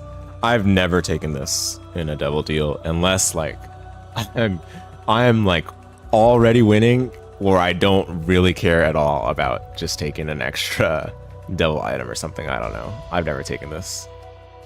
I think I've taken a quarter more times than I've taken Black Powder. A quarter is not even that bad, guys, honestly. It's just that it's a it's a double deal, right? But a quarter as an item is pretty good. Like, if you really, really desperately need the 25 cents to buy a shop item, right? Like, there are plenty of shop items that can be justified for the 25 cents on the spot. Black Powder I've never taken on the spot. I am already winning if I take Black Powder. What it actually does, right? It draws a trail of like black sand wherever you walk, and if you create a circle with it, it like puts like a red star symbol. That's obviously not what it is, but you guys get it. It's a red star symbol on the ground. and enemies in that circle are dealt damage over time. The damage is not bad at all, but nah. This is not a devil item that you take, really. You're winning already if you take this. How much damage does it even do? We can check. Let's see. I mean, I've used it, you guys. Don't get me wrong. I've used it plenty of times.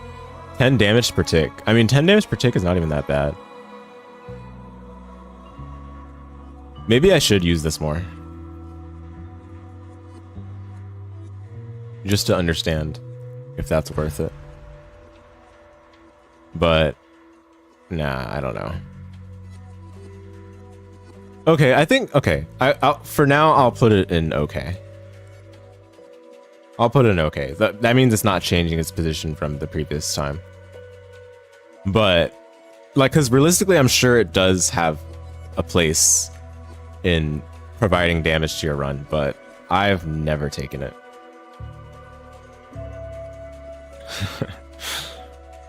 Yeah. How would you even use this against final bosses? I'm trying to think. Like, you can use it against Blue Baby and Lamb, probably, but I don't know if there's a way to use this against Hush. I don't know if there's a way to use this against... Well, obviously not Delirium. Delirium we probably shouldn't even consider. But I don't think I would use this against Beast. Is it even possible? Probably not. Mother, probably possible, but still awkward. Nah, come on now. Yeah, I don't know. You have to try really hard to make use of this item as, like, actual damage. It's weird. The wiki says you need to walk in a circle. Really, you just need 2 points across from each other? Oh, Yeah, it's not super strict, is it? Like, if you use a teleporter with it, you get an enormous AoE filling the whole space. Oh, okay, interesting. Like one of those tiles in Mausoleum, for example, right? You think it might be good with Vengeful Razor, but you never tried? Yeah, I mean, I'm definitely realizing. Okay, Ellipses is probably unfair with it. Yeah, I see. Yeah, Ellipses is probably unfair. It's better than Betrayal. I just never take this. At least since I was ranking. I took it way more when I was new than I've taken it since then. I think the best thing about this is that it doesn't scale off your damage. It does damage, like, independently. So if you really just use this, I think it would put in work. But it's just like, you're never at that point, really.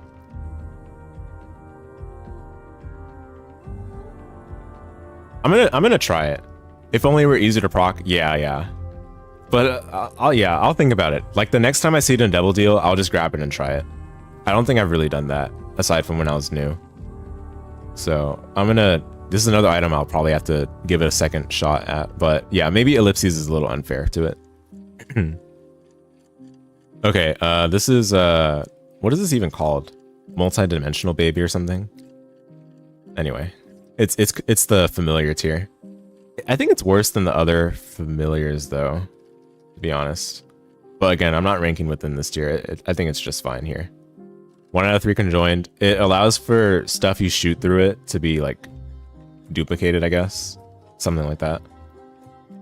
Let me get the exact description from the wiki.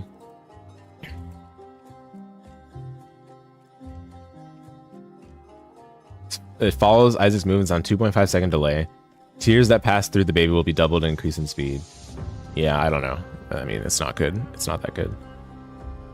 It doesn't even do contact damage, which is funny, I guess. I'm not saying it needs to, but it doesn't even do that. So the best times for this item are 1, it completes your conjoined set, or 2, it like pairs well with the tier effect, which means you're already winning, like just like Incubus. Yeah. All right. Next is, I mean, at that point, are we saying that Incubus is actually just okay tier? Yeah.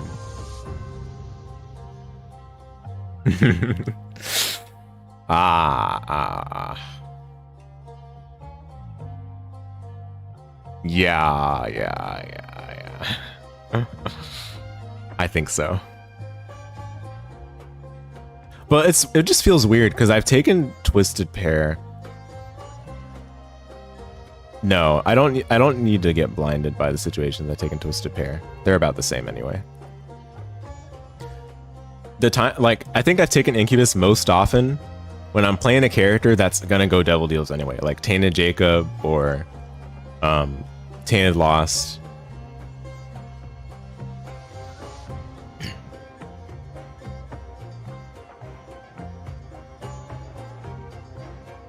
Like, the only time I'm really gonna take Incubus on the spot is like I already have BFFs probably.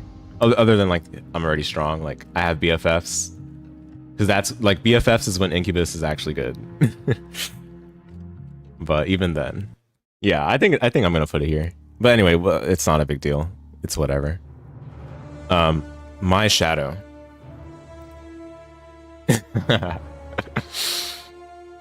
Yep. Okay. My Shadow. So I think this spawns charges whenever you, like you get a Shadow Familiar, right? And it spawns charges whenever it touches the Shadow Familiar. The charges can do a lot of damage, actually, but I don't know. I think this item's okay. How did I rank it before, I guess? I put it in good. There are certain synergies that are for sure really good for it. Like with any form of like iframes, like Game Kid. With Game Kid, it does 1 billion damage. With Dark Hearts, same thing. It does like 1 billion damage. But that's because Game Kid and Dark Hearts are good items. That's not because My Shadow is good. Yeah, I would only take it if I have a good means of applying contact damage already. So I am dropping it a tier, I think. It's a 1 heart deal though. So at least there's that. It's much better because it's a 1 heart deal than I would otherwise rank it. I think it would still be just okay, but you know, in my head at least it would be better since the 1 heart deal. Mega Blast. I didn't rank it last time because I didn't unlock it. Basically this gives you, it's a 12 charge active. My lord. 12 charges for this. We can pull up the wiki for this one since I have not talked about it on stream before. Upon use, fires a giant, incredibly powerful blood laser. It does your current damage multiplied by 5 per tick.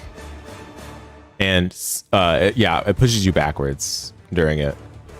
While you're firing, can't open chest, can't pick up pickups. Can't sleep in a bed. Okay, whatever. Anyway. Yeah, it's pretty simple. It's just like Mega Satan's Brim Laser, pretty much. Yeah, I don't think this item is good. I did try it in a Devil Deal.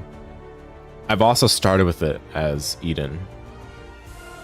And even starting with it as Eden, I kind of just wanted to switch off of it. I guess it's just a boss killer, and it's a boss killer and a room clear sometimes. But I think utility actives are much better than this. How long does it even last? Does it say? 15 seconds.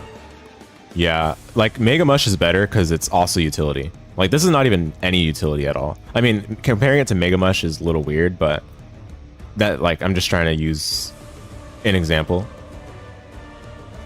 It's easy to forget it's a 1 art cost since it's so rare. Yeah, I should have mentioned that, but the weighting on this is 0.2 as an active item. Let me, where's the, oh, oops. Okay, I gotta pull up the item pool list. But yeah, this is actually 0.2 weighting. But 1 heart cost, I don't know. Like, I think, like, so for active items, it's a little bit different to judge, as we've already mentioned with the books, where you have to give up your existing active item to take this. Oftentimes, again, I would rather keep a utility active over Mega Blast. Because this doesn't offer any utility. This is just damage. So I think it is okay.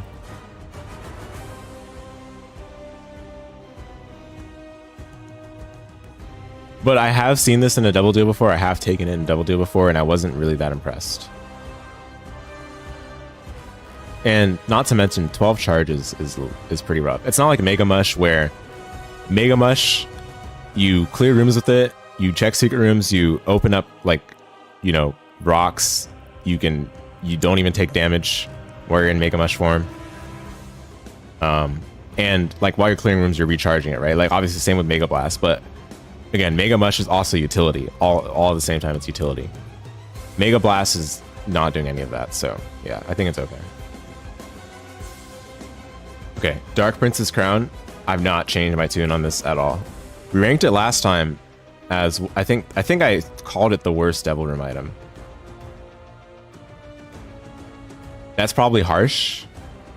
I don't think it's really important to call any individual Devil Room item the worst, but I still don't really see the merits of this as a Devil deal. It's a 1 art cost, I believe. And what it does is, if you have exactly 1 full red heart, it gives you +2 fire rate, +1.5 range, +0.2 shot speed. Like not even a great payoff. It's not even a good payoff for the hyper specific exactly 1 red heart, exactly 1 full red heart. It's not good. Even being fair to this item, in the curse room, it's free. I always take it. It's an item, right? You never know when you'll be exactly 1 full red heart. Even in the curse room, its impact is next to none, let alone in the Devil Room. Come on now. So I still don't see this item in high regard. I think a quarter is still better. I think missing page 2 is still better. Okay, maybe not. Maybe actually not. Maybe not. But point being, I think there are bad items in the devil deal item pool that are better than Dark Prince's Crown. Like obviously, there's not really detrimental items here. There's not really actually detrimental items here, but in terms of items with absurdly low impact, this has got to be one of them. And I've tried it. I've tried it in the Devil Room a couple more times. I've not been impressed.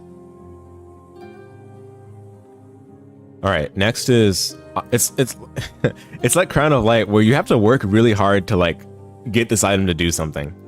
Like at least Crown of Light gives you 2 soul hearts. Like this doesn't even give that. This doesn't do anything on pickup. Anyway, Eye of Belial. All right, finally a good item. Let's pull up the description for this one. To be exact, okay, it's a 2 heart cost. It's 2 heart deal. It gives piercing tears, and when the tear hits an enemy, the tear becomes homing and deals double damage. This is so good for room clearing, and even for ordinary bosses, this is so good. Like, I keep taking this item over and over to try to convince myself that nah, this item being a 2 heart cost, nah, no way, I wouldn't do that. But again and again, I'm impressed by actually how much it does. Like just by itself, it doesn't really need any synergies to do proper good things in your run. And that's why it feels weird to put it in strong, because I still don't think it's on the level of impact as the excellent tier still. And perhaps I'm rating Brimstone too highly, but Brimstone I still think is Brimstone I still think is strong for the fact that you get piercing, spectral, infinite range. Like Eye of Belial is the same heart cost and gives piercing, right? It doesn't give spectral. It does have homing when it hits an enemy. So theoretically, you could say the clear potential is comparable, especially since the damage improves as it travels through. But I do think it's not quite on the exact level as the stuff that's an excellent, which is, it's just tough because it's really close. I do think Eye of Belial is that close. And honestly, the rest of the stuff in Strong is really good too. And I might have to admit that I've taken Eye of Belial more in double deals than a lot of these that are in Strong.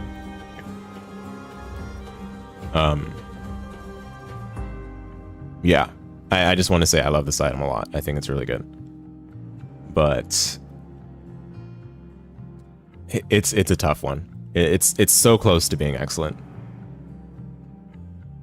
It's just the hard cost at that point, which obviously some other stuff in excellent is also priced pretty heavily, but I don't know if Eye of Belial carries quite hard as Maw of the Void can or Brimstone can. And Brimstone is not even that, like... Brimstone has a problem of its own, which is like you can't shoot diagonally. You have to like release and then you have to move down in order to like cover diagonal angles, which is not even like that big of a deal, to be honest, because it's still piercing, spectral, infinite range. I'm glad this item gives you a range up, because that helps it function a lot better than it would otherwise. Next is Shade. I don't like this. I don't like this item. I feel like it's probably good, but I'm probably just bad with making good use of it. But even then, I don't know. Like, I don't think I've ever taken this as a commitment into devil deals. Again, it's reasonable to do it when you. It's the same as like My Shadow. If you've got the combo, if you got the ability to make this like insane contact damage with like Game Kid, My Little Unicorn, Unicorn Stump, anything that gives you like on-demand iframes, Shade becomes a lot higher potential than it would be otherwise. But I think on its own merits, it's not a good item. But I might need to just re-evaluate it, because also I don't think I've ever taken this item in isolation, so to speak. Like, I've taken it from a curse room, but in a curse room it's free, so it's like there's no reason not to, right? I've taken this from a curse room, but in those situations it doesn't really feel like it does much still. But I'm also like not actively trying to have it do something necessarily, to see whether it actually does something, you know? So, but even then, I don't think it would be higher than good. I probably need to same with Black Powder. I probably just need to take it as soon as I see it and then try to make it work. But I'm not a Shade believer. To be specific on what it does, it spawns a Shadow Familiar that follows Isaac movements on a 1-second delay, deals contact damage, and after doing enough, it is absorbed by Isaac and spawns friendly chargers, which are similar to My Shadow. Alright, next is Plan C. Very funny item. It's fortunate that it has low weighting. I'm gonna be real. What it does, it's an active that kills all enemies in the room. It does like 9999 blah blah blah damage, and then it kills you 3 seconds later. One of the viewers asked me before, have I ever had a chance to use Plan C? And I'm like, no, right? If I'm gonna use Plan C, I'd better have a Plan C. I'd better have an extra revive. Like, this item doesn't even work by itself, to be honest. Like, I guess it's funny, but you actually just need other stuff for it to even work the way you want it to. Because a lot of the time, you kill, like, the boss, for example, and then it has, like, a super long death animation, which means you die before the death animation finishes, which means you're not able to actually jump in the chest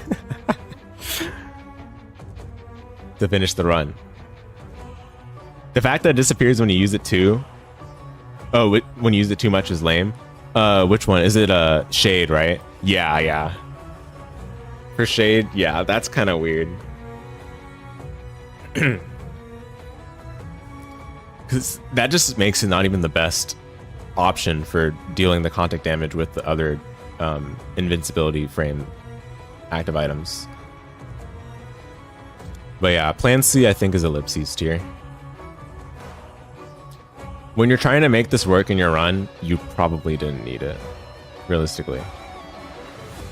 And the situations that you'd need this for are like just not common enough and not impactful enough. Like, it's got one time where it can shine in your run, and then it's gone. Plan C, that is. If you're gonna hold it for that long for it to shine, that I don't know about that one. All right, but I'm gonna try it. I'm gonna well, I don't know, because it's weird. It's such low weighting in the Devil Room. I've not really even seen it that much in the Devil Room. So anyway, next is Void. Void, I have a lot of problems with this item because it's just so clunky to use. But let's be honest with ourselves, Void is such a good item, right? It's a very demanding active item. It's a very greedy active item. It demands all your attention and all your dedication for the run, but it does so with fair enough reason. Let's be real. It's so much utility. It's so much. It can give you stats. It gives you leverage. I like talking about some of the things in Isaac in economic terms because I think they explain quite well actually what you're able to do. With Void, gives you leverage in that you're able to check blinds with much less risk, right? And checking blinds means you're more capable of making a choice that you wouldn't otherwise be able to make, which is just straight leverage. Even if it doesn't actually lead to you getting better items outright, it gives you the chance to like do so, right? It's hard to explain. Like, just giving you a safer opportunity to do so, like as an option, I think is powerful enough on its own. Like, maybe the one bad thing about Void in the Devil Deal is that it's such low weighting. It's 0.5 weighting. So you don't see it that often in the Devil Room. But I do legitimately think I would take it quite often in Devil Room if I just saw it more. The times I've taken it in Devil Room, it's paid off quite well. Because again, it's a good item. It's just that it's clunky with other actives. It's just so... It's so weird because you absorb the active item and then whatever active item you absorb becomes basically 6 charges, right? And you have to hope that the active item you're using it for is pertinent to the situation where you'd be using Void for its consume effect, which is like for stats or for destroying a pedestal. Or both, obviously, right? Because it can do both with passives. But anyway, with all that we said for Void, I do think it belongs in Excellent. It's 1 heart, by the way. It's not even 2 hearts. It's a 1 heart deal. It does so much for just 1 heart. And since there's a lot of actives that you can repeat, like a lot of actives are still really good with Void. Like obviously it's kind of weird to talk about, oh, this is good with X, but it's worth talking about for actives specifically because actives and deals, you're usually giving up something to take something. So in the case of Void or any other active in the Devil Deal, you're usually giving up your current active. But with Void, you're actually not giving up your current active. You still keep your current active effectively. It's just that your current active might be a little worse. But you're still adding on with all the other things that Void can do for your run. And if it's something like a top tier like Satanic Bible or Book of Revs, which under ordinary circumstances, you would never give up those for a lot of actives in the game. But with Void, you actually probably would give up Book of Revs or Satanic Bible for Void, because Void still allows you to use those items in their full capabilities. It doesn't change those items to make them any worse. Perhaps you might end up consuming less pedestals because you're like, ah man, I want to save getting the Black Heart or Soul Heart for the situation I want to consume the pedestal for the situation I'm doing that, right? But at the same time, you can still just use it like a Book of Revs that you already had. Void is very good. Another really good item, Duality. Duality is the flexibility that's rule breaking. Normally when you take a Devil Deal, you're committed to Devil Deals for the rest of the run. Not the case with Duality. Duality allows for you to actually still be able to choose between Devil and Angel on the given floor. Basically, it coalesces your Angel and Devil deal chance into 1%, and whenever you fight the boss, if you're like, basically it calculates the percent chance to spawn the deal room like as one number, and if it spawns, if the deal room spawns successfully, and it's not some weird case scenario where like mine sometimes can't spawn both doors or some other floors, right? If it's not one of those weird cases, it will spawn both the Devil and Angel. Now, unfortunately for Duality, you do have to be careful, because if you somehow teleport into the deal room before it spawns from after defeating a boss, then the only room that will spawn is the one that you saw already from having teleported into it, such as with the Joker card or with the red chest. So that's something you have to be careful about. But Duality is like an almost always take from my personal experience. I cannot think of many cases where I did not take Duality in a Devil room, because it's just rule breaking. You're not committing to double deals with this. You can still go Angel, and actually Duality is perfect as a double deal item because it allows you to rule break like that. If you're later in the run where you don't need Angel deals anymore and you just want to get rid of your red hearts with double deals, you can switch back to double deals later on in the run. That flexibility is unparalleled. I think it's deserving of top tier. Yeah, one heart is crazy, isn't it? Yeah. Legit. Because again, you go inside the double deal room, you pick up Duality. The next couple of floors, you're probably going to go Angel. You get Angel, you get your health back, most likely. It's not guaranteed, but at least you're not paying for your extra deal items with the Devil room. Then, when you're content with the health that you have, you go back into Devils. You can still pick up those items if you so choose, but you're not committing to anything. It's such flexibility that no other item in the game really has, let alone in the Devil room. So this kind of rule-breaking thing, I think, is of high value in this game. Okay, next is Little Horn.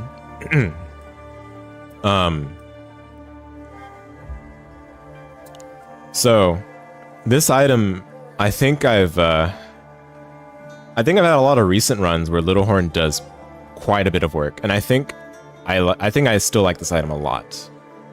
But that being said, I don't think those runs were because of the Devil deal necessarily. And what I really mean by it is that, like, if you're gonna commit to this, it's because you already have this perfect situation for this to work extremely well in. Like, let's say you have soy milk, right, where you can get a bunch of tiers. Let's say you already have high luck. Let's say you have extremely high tier rate by other means than soy milk. Then this item is powerful. It's so much DPS in those cases, because this does not scale off of your damage. It doesn't scale off your damage. Let's pull up the description for it.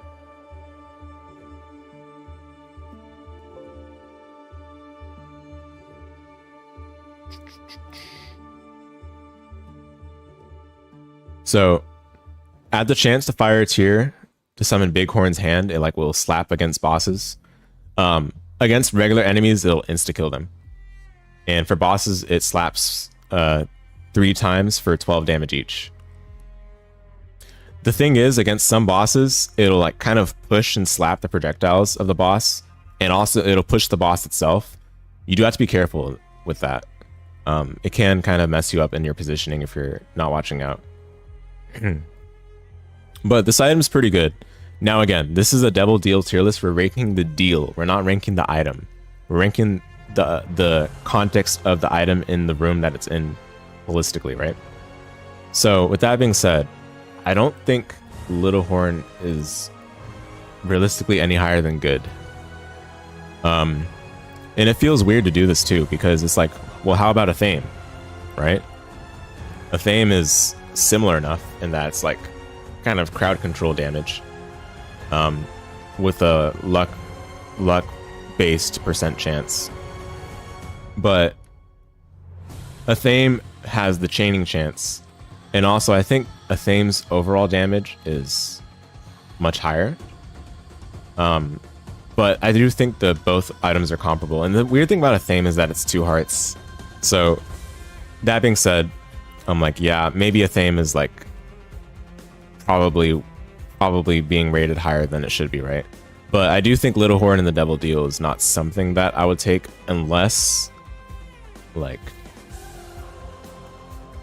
unless I already have the ability to make great use of it. In the Curse Room, different story. It's like Athame, like, and different story, right? Like, in the Curse Room, it's like, oh, I love to see this item. Because it's free. It doesn't really matter if you get to use it as much with your build or not. Like, you'll take it, it's free. I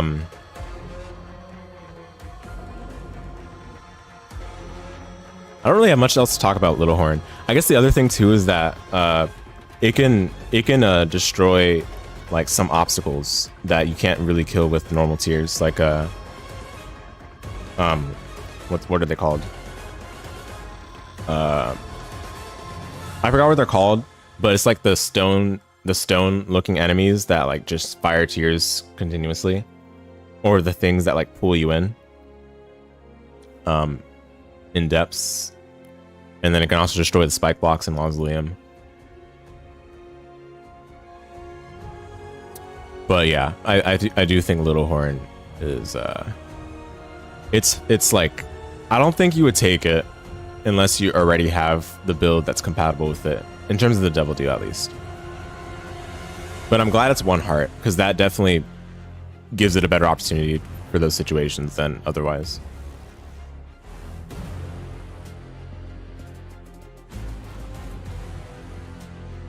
Yeah, given what I've said, I still think Athame is fine where it is, but I will admit, like, Athame is a lot. You feel the 2-heart deal. You feel it, and when you feel the effects of it costing 2 hearts to get the item, that's not a good sign. Eye of Belial is really good, and oftentimes I'm not like super mad over the 2-heart cost for it. Athame though, I really feel it. It's just hard because it's good. Athame is good. I think the fact that it chains is really important, but anyway, I don't want to get stumped. I don't want to get stumped on that one. We still got a lot of items to go, and then we got the Angel tier list. We'll be going into midnight probably, but I already told you guys this would be a very long stream.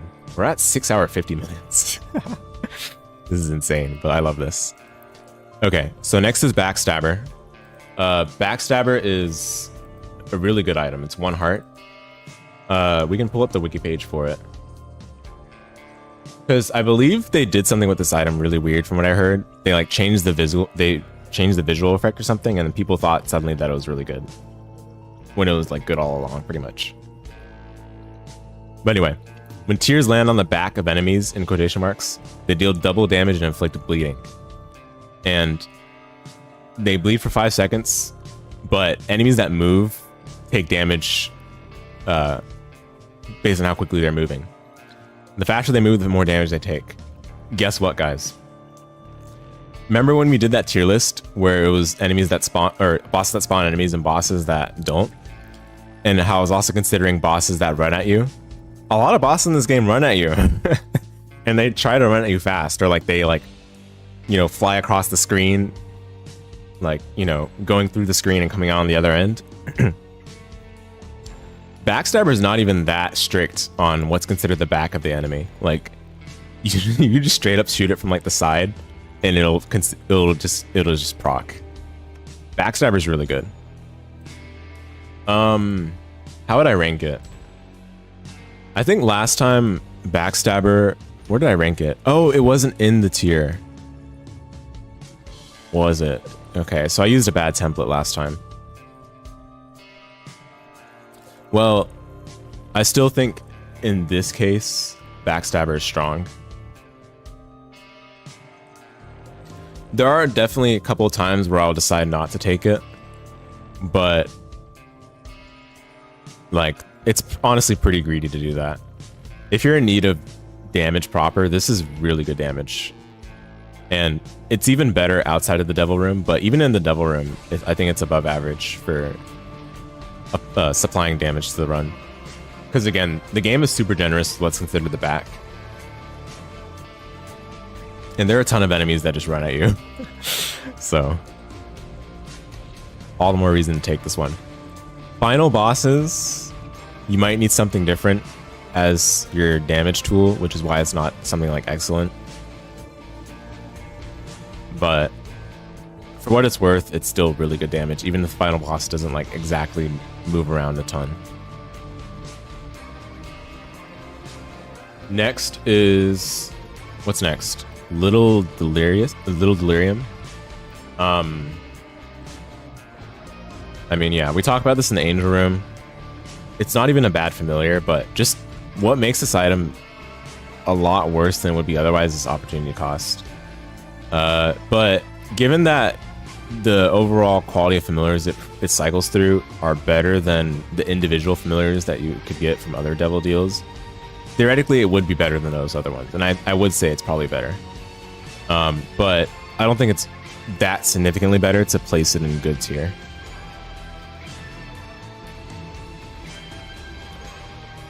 Yeah. It's a 1 heart deal.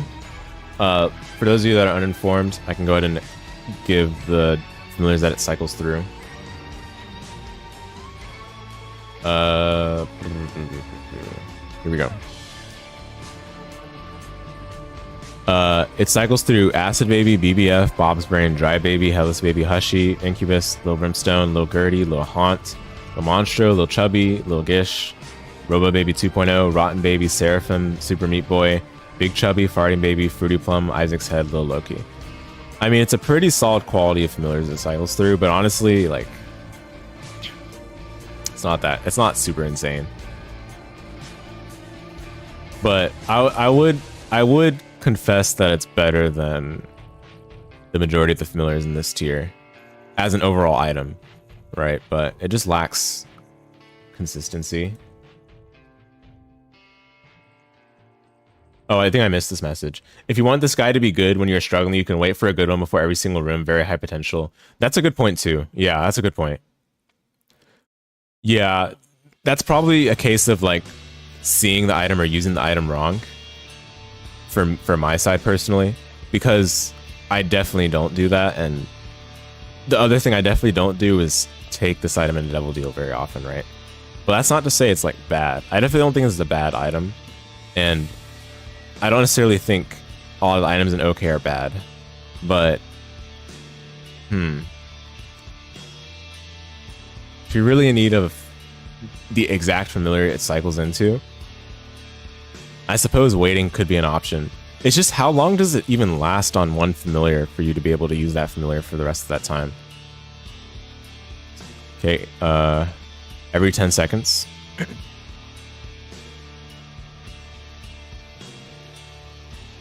Yeah, that's a bit troublesome though.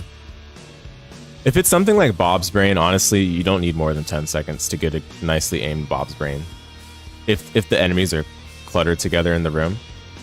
But at the same time, Bob's Brain, if you're going to use it like that, you only get one use of it realistically before it's going to transform anyway. And something like Big Chubby, I mean, Big Chubby's not great to begin with, but Big Chubby travels so slowly. Like, by the time it's going to do a lot of damage in a room, it'll probably just transform into something else.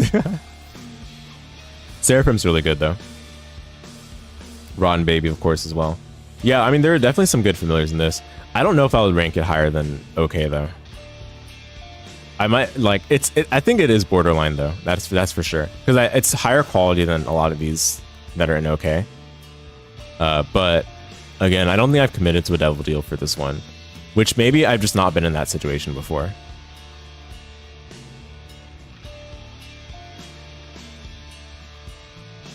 It's just tough because the quality of familiars in the Devil Deal is all over the place. There are some awful ones, like just complete stinkers, and then there's some ones that are so good that you don't even consider the others, right? So I think I'm gonna, but I hear what you're saying. I think that's not something I considered. I'm gonna try it if I get in an Angel Room. That's probably more likely to happen. But maybe if I go Devil Path, I'll give it a shot as well. Like, it's just problematic that you're not able to make use of the familiar that you want for that long. If it's a boss fight, then there's no shot, basically. You're not gonna kill the boss fast enough unless it's like an early game boss in Bob's Brain.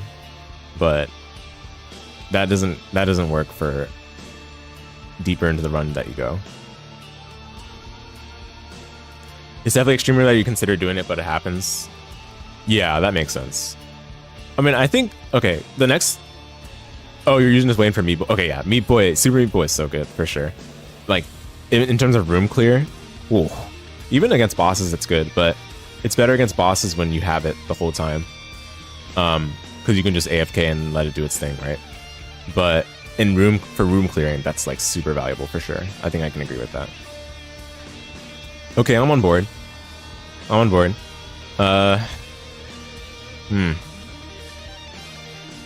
Yeah, I'm on board. I think I can put it in good. I'm not like super angry about that. Because the other stuff in good is not that much better than Lil Delirium in a vacuum. So, but at the same time, I think I need to give it a better shot to be confident in this kind of ranking. I will say 7 Seals, which is our next item. 7 Seals I've been liking a lot more and more over time.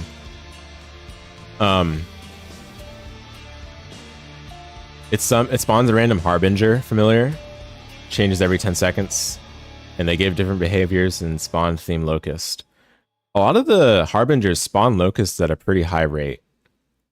Like, you're gonna get a lot of Locust per Harbinger throughout each time that it cycles between these. It's a 1 heart cost. Although, I'm gonna be honest, I still don't think it's higher than good.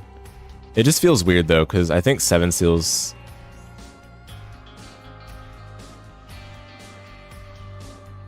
I think in the Angel Room, I take 7 Seals more than Lil Delirium. But that's also because 7 Seals doesn't require any brain to use, right?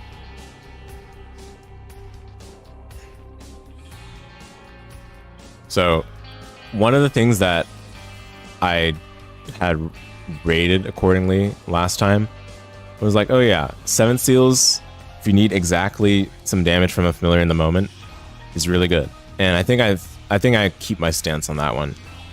I don't think that's changed. I don't think it's quite the power level of the familiars that are strong, but it's certainly a pay grade above the ones that are in okay. Which I guess that's fair. Like, that's not even that bad. It just doesn't feel right to have Lil Delirium in the same place as it, but I've also not been in the Lil Delirium situation as often.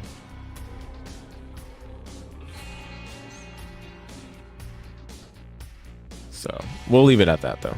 I don't think it's a big deal. Okay, next is Death's List. We're almost there. We still got plenty of items regardless, but we're almost there. Death's List. Basically, if you kill enemies in the room in a certain order, then it'll give you, like, a reward. And the rewards are in wide variety. So let's pull up the wiki for that.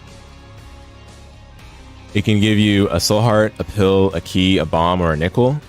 Or it can give you 0.2 speed, 0.5 range, 0.5 fire rate, 0.2 shot speed, 1 damage, or 1 luck.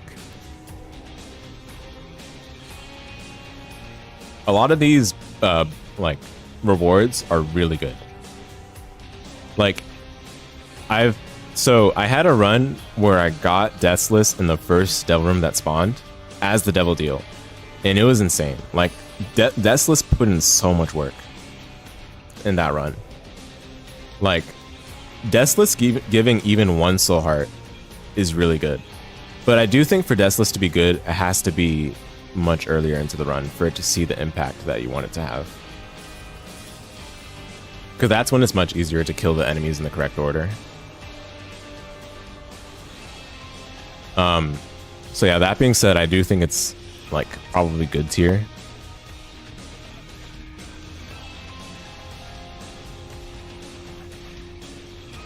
It's much better early than late. If you're in desperate need of something in the Devil Room, which often you do take a peek into Devil Room later on, because, like, you might as well. If it spawns that late in the run, you might as well take a peek, right? If it's in there, that's probably not a time to take it. I don't think I've taken Devil I don't think I've taken Death's List into how do I phrase this? I don't think I've taken Death's List from a devil room that spawned like after the very first one. If I even check the first one. If it's late in the run, that is. If it's like maybe caves, I think I'd still take it, but I don't think this item, I think this item falls off a lot later in the run for obvious reasons. Like you're just not able to get the room clear order as easily later in the run. And it just needs time to have the impact too, because you gotta be able to hit the best rewards. And most of the rewards, again, they're fine. Most of the rewards are fine. Even getting like one soul heart is super good from Death's List, because that's one room. One room, one soul heart. That's like just insane by itself. Okay. Next is Sacrificial Altar. Sacrificial Altar basically kills and removes from your inventory a random 2 familiars or something like that. It's up to 2, and it spawns an item for each familiar sacrificed. I believe the items it spawns are devil items. It also converts all your friendly spiders and flies into coins. And for some reason, it also deletes all of your clots if you have them. I don't know why. I noticed that when I was playing Tainted Eve. It says they'll be converted to 1 penny each, but honestly, I don't remember that happening when that happened to me.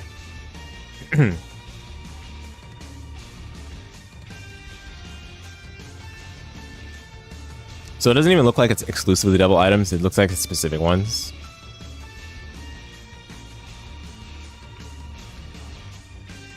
But regardless, I've never been a fan of Sacrificial Altar. I like this item just doesn't even make any sense in the devil deal, to be honest.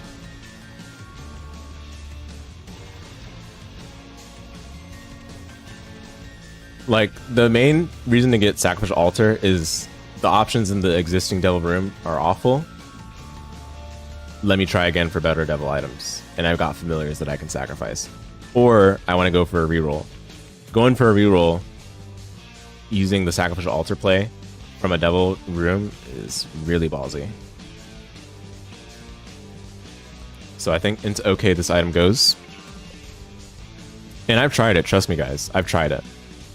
I've taken this just on the spot from a devil deal while I had familiars. And I'm like, please don't kill my best familiars. And, you know, yeah, sometimes it can do that, which it has done. Because, you know, it's random. You don't get to choose which familiars it kills. And then you get some complete garbage, like, I don't know. Like Book of Belial or something.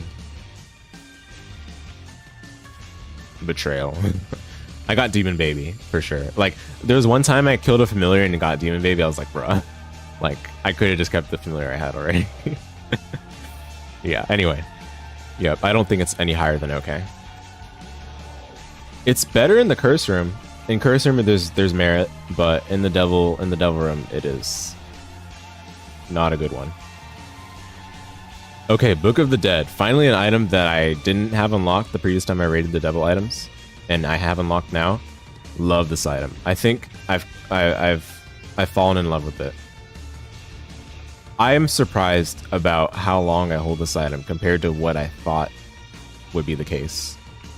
It's really good, guys. I mean, it's not just the protection that it offers, which it does so pretty often. Like, let's just convey what it does. So basically, it's a 6-charge book active, and let's just pull up the description. It's weird to describe. It creates a friendly bony, black bony, bonefly, revenant, or orbital bone for each enemy killed in the current room. But there's some weird caveats with it where if you leave and re-enter the room and then you clear it, right? But if you leave and re-enter it in any way, then Book of the Dead just doesn't work in that room. So you have to use Book of the Dead in the first time you clear the room after the enemies are killed. So it's best used in like a room that has a bunch of tiny enemies so that you have a higher chance of getting like bonies or more orbitals or something like that. Yeah. But yeah, Book of the Dead is really good. Like, again, I'm genuinely surprised at how often I've had runs where I take it for a long period of time. Or, like, keep it for a long period of time. And in the Devil Deal, I think it's perfectly fine. I think it's strong. It's protection. So, I think that's of high value. Protection is kind of similar to health. And the bonies are really good damage, like, legitimately. You don't even have to fire tears in a lot of rooms. You can just let the bonies kill everything. It's just an issue where, like, you know, there might be explosive enemies or there might be boom flies. Those enemies do kind of mess up the bonies a little bit, but in a lot of rooms, the bonies put in a ton of work. Just let them do their thing, pretty much. You see how I didn't even have to mention the part bookworm thing? Like, this item is just good on its own compared to the other ones. I'm not like grasping at straws to try to find the merits of it. It speaks for itself. All right, next is Too Spooky. Yeah, I don't know. This one is not good. I have tried it after ever since doing the ranking. I think I ranked it in okay before. I might have to drop it one tier lower. I mean, here's the thing about Too Spooky. Enemies that run at you become a bit less of an issue, I guess.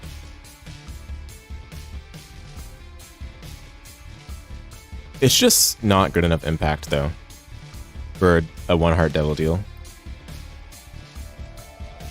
And fear is like just an okay status effect. It's not the most insane one or anything. It's fine.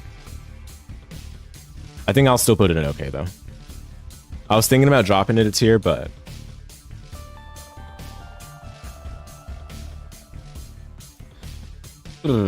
yeah, I mean,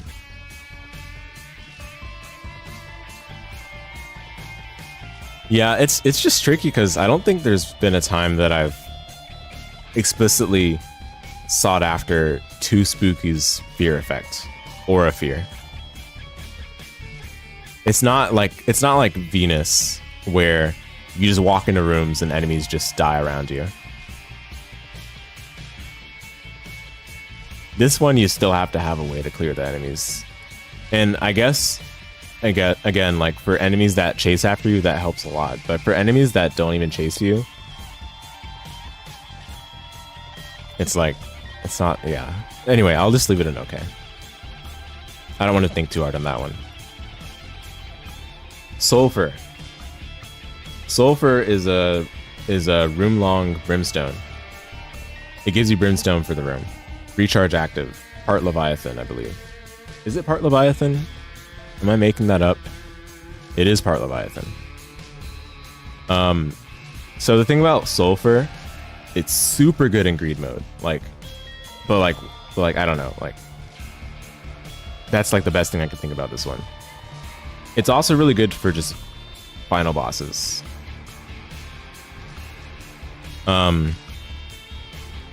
Especially multi-stage bosses, where it's like multiple room clears, like the Beast. In the Beast fight is super good, because you use it multiple times and it enhances the Brimstone every time. But that being said, replacing your current active for this, I much prefer utility actives over something that's just damage like Sulfur. I don't think I'm going to rank it higher than I did last time. Where did I rank it last time? I ranked it in good last time. I think it's still good, yeah.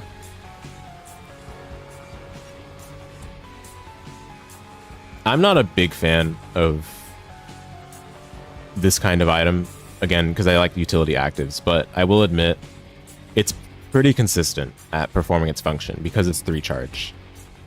So I will give it that. Yeah, I think good is reasonable for it. The 1 heart to get this item is kind of a move of desperation, but it does have impact. I'll concede it does have impact. It's just tough to rank it, but actives in general in the Devil Room are tough to rank. Next is Blood Oath. Blood Oath is funny item in the Devil Room. Like another item. I'm not sure if it even makes sense, to be honest. But in the Devil Room, that is. But whatever. Anyway, what Blood Oath does at the start of every floor,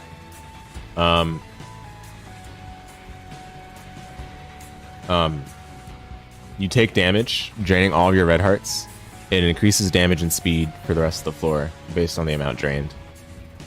It also applies on-it effects. Oh, you need a really good build for this. It doesn't work without the right build. And even then,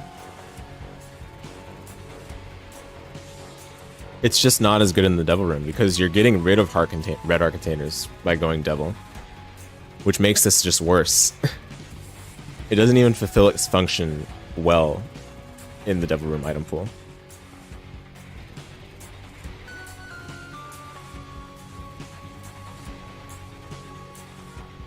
I like taking this item when I don't have to think about whether I need a lot of red hearts for it, which is typically when I go Angel, but then that's the opposite, right?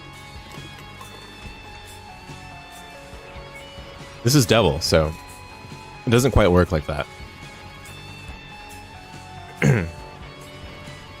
Thankfully, it's not an active, I guess. I don't know. Is that even true? Is that a good thing that's not an active? Maybe if it were an active, actually be better.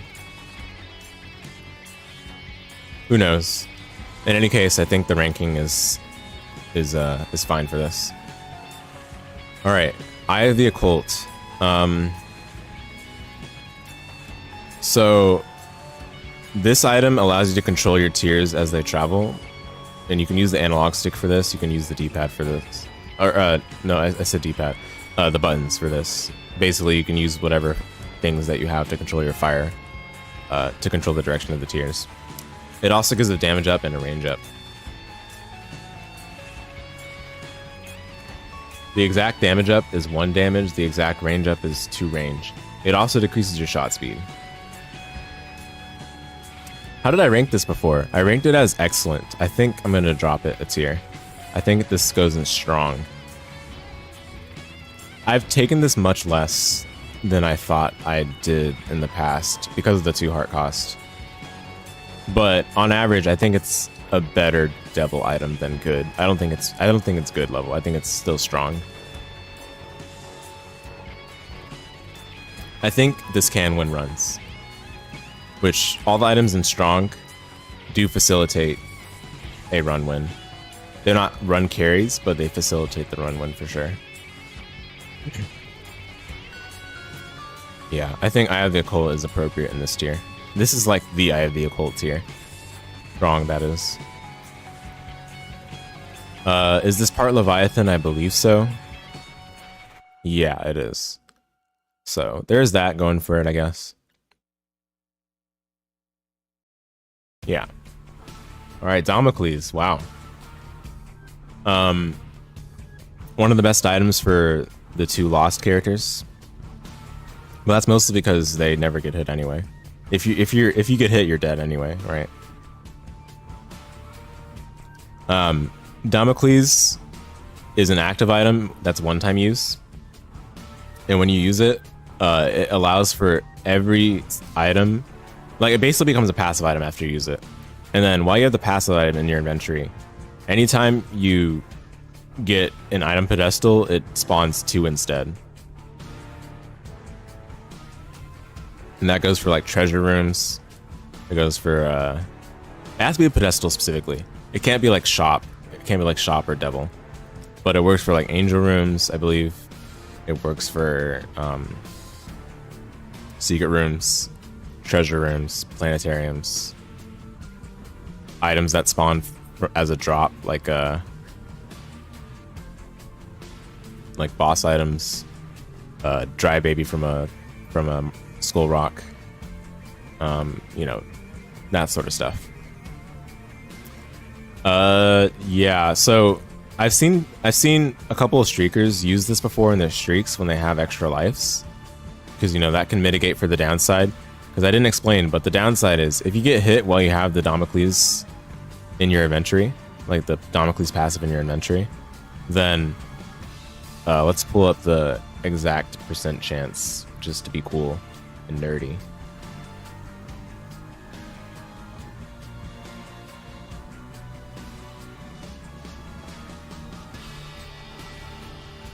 But you have a 1 in 10,000 chance every 4 game ticks to instantly die.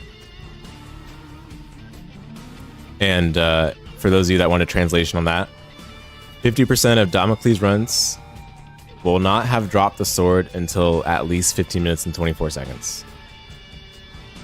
But this only becomes accounted for when you take damage that's not a self-damage source.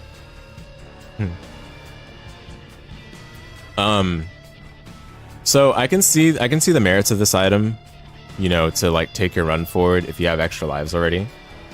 But I'm gonna be honest, I don't think this item is good for most characters. Like again, it's like a tainted lost and lost item, because if you get hit, you die anyway. Like it doesn't matter, it doesn't make a difference. So that's where Damocles is a straight up just overpowered item for them. But in cases where you cannot mitigate the downside via like iframes or extra lives, I don't know. I think it's still kind of win more in those cases. But I haven't tried it in that way before. I will be honest. I still think it's Ellipses tier. It's a 2-heart devil deal, by the way. So the devs clearly think that this item is good for it to be priced at 2 hearts. I like the item. I like the concept of the item, but in terms of its merits in the Devil Deal item pool, I'd much rather see other items than this. Thankfully, the fact that it's an active is not super significant, because if you're gonna take it, you just use it right away most of the time anyway. So it's not a big deal. You're not really giving up your active to take this. But yeah, it's Ellipses tier for me. It's like the only reason it's not like complete trash tier or whatever, in my opinion, is the merits for Tainted Lost and Lost, where it's like basically their best devil item. All right, next is Ocular Rift. I've given a chance to try this item more times than I did last time. Last time, we can see how I ranked it. I ranked it awful garbage. I still think so, I'm gonna be quite honest. It's weird too, because it's in the game, it's rated quality 3. Like, I don't want to go there with the whole quality nonsense, but a lot of people clearly think it's good and agree with the quality symbol. But honestly, you could slap a quality 4 on anything and people will think it's good. Like, I'm gonna be honest. I don't think Ocular Rift is that good. And it's 2 hearts, by the way. Can we talk about that? This item being 2 hearts for some of the silliness that it can do to your run, especially against final bosses. Let's go over it.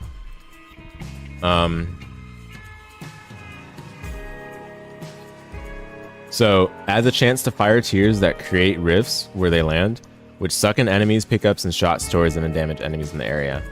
So yeah, the AoE damage is pretty nice and all, but the amount of chaos this sows in a lot of rooms, and especially against a lot of bosses, can be more of a detriment than what merits this item provides. I don't see it with this item personally. I wanted to, but I think it's too easy to get hit by the sheer chaos and randomness. And maybe that's scrub talk. Maybe I just need to get good or whatever, but I don't see it personally. I'm open to being changed on my mind for Ocular Rift, but the fact that I don't see, I don't know. I mean, that's not fair. But yeah, okay, never mind. I won't go there. But yeah, I think it's okay. 2 hearts is a little ridiculous for this, and I don't even think it's like the best crowd control available from the Devil Room. You really need that exact AoE. Other items can provide it without the associated downsides, and like, you know, they don't need a luck-based tier effect to apply it. So, Succubus. But anyway, that's that. Next is Purgatory. I didn't unlock this last time either, when I had ranked the other devil deal items. Purgatory creates crevices in the ground, and if you walk over those crevices, then it'll like summon out a ghost that chases after a nearby enemy, and after it hits that enemy, it'll explode for some good amount of damage. I don't know how much damage it does, but I believe it does scale on your damage stat. But even though it scales on your damage stat, the damage it deals, even when you're at low damage stat, is really good. Whereas the bad tier, that would be the ellipses. The ellipses is the bad tier. Yeah, Purgatory. So I've had a number of opportunities to let Purgatory do its thing. Let it cook, right? That's what the young'uns say. Purgatory is a really good item, but it's a different story in the Devil Room. I legitimately think it's a full tier below what it would be otherwise, because we have to consider the Devil Deal context. The good thing is it does put in a lot of work for clearing rooms. As long as you're able to walk to the crevices, you can just let it do its thing and not have to fire a single tier. The issue is there are quite a number of rooms where the crevices can spawn at an inaccessible spot in the room. And what are you going to do if you're reliant on Purgatory as your sole damage?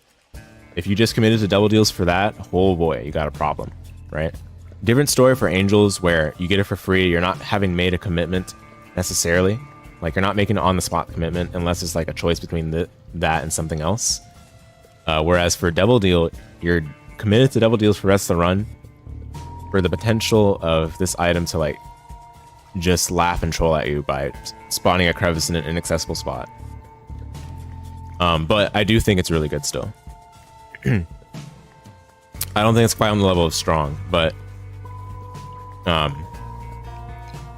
I've had a chance to let this item do its thing, and there even have been a couple of challenges where I was just literally just using Purgatory the whole run for my damage. Quarter is bad, or does it mean bad opportunity cost?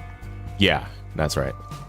A lot of these items, I'm talking about the context of committing for the Devil Deal, the cost associated with it, and what you're losing out on by choosing, or sorry, what you're losing out on by seeing this over seeing something else. Yeah, those are the sort of criteria I've been using. But I've already, you might have to rewind, Retro. It just sounds like you weren't here when I talked about a quarter. But I highlighted a quarter's merits. I think a quarter, like, I'm not ranking within tiers this time, but I do think a quarter is better than all the other items in this tier. Like, I absolutely am a quarter believer. When a quarter gets an opportunity to shine, I think it's really good. But, you know, I'm not, yeah. I'm not silly either. Okay. Okay. Yeah, so yeah, that's Purgatory. Next is Brimstone Bombs. It gives +5 bombs, and it applies a brimstone effect to your explosions. It's not very good. It's not very good. As a Devil Deal, I am very disappointed in this item. Like, it's not even as a Devil Deal, like, just as an item exclusively. Like, it's like, oh, Brimstone, right? It's gonna do a ton of damage, right? But nah. I mean, bomb. I think there are a couple of other bomb effects that are actually way better than this, because bombs by themselves already break through boss armor. Does the Brimstone effect on Brimstone Bombs even break boss armor? That's hilarious if it doesn't.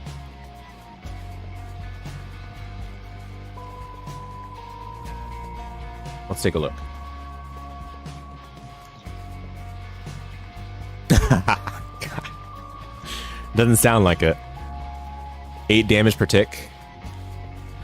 I mean, 8 damage per tick is not bad, but when you got enemies that have armor, the whole point of using bombs is to break through armor, oftentimes.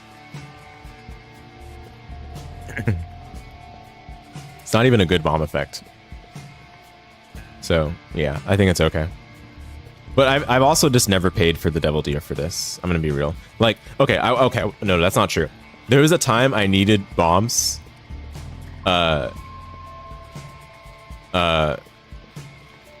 to, I think it was open up the mines door or something, and I paid the double deal for this, and I felt stupid, but that was of course because I didn't budget my bombs well for going mother, right?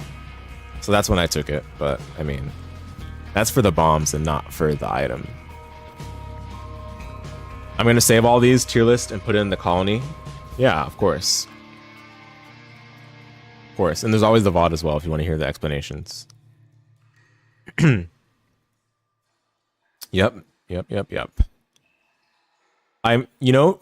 For some of these tier lists, I might actually try to clip it and put it in an upload. I haven't done that for any Isaac stuff, and I haven't done an upload in a while in general, but I think this would be fine to put in an upload.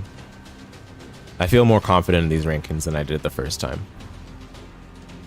Even if I didn't feel confident, I think it's fine to generate the discussion, see what people think, that kind of thing. Maybe not. Maybe that would be a mistake. Okay, next is False PhD.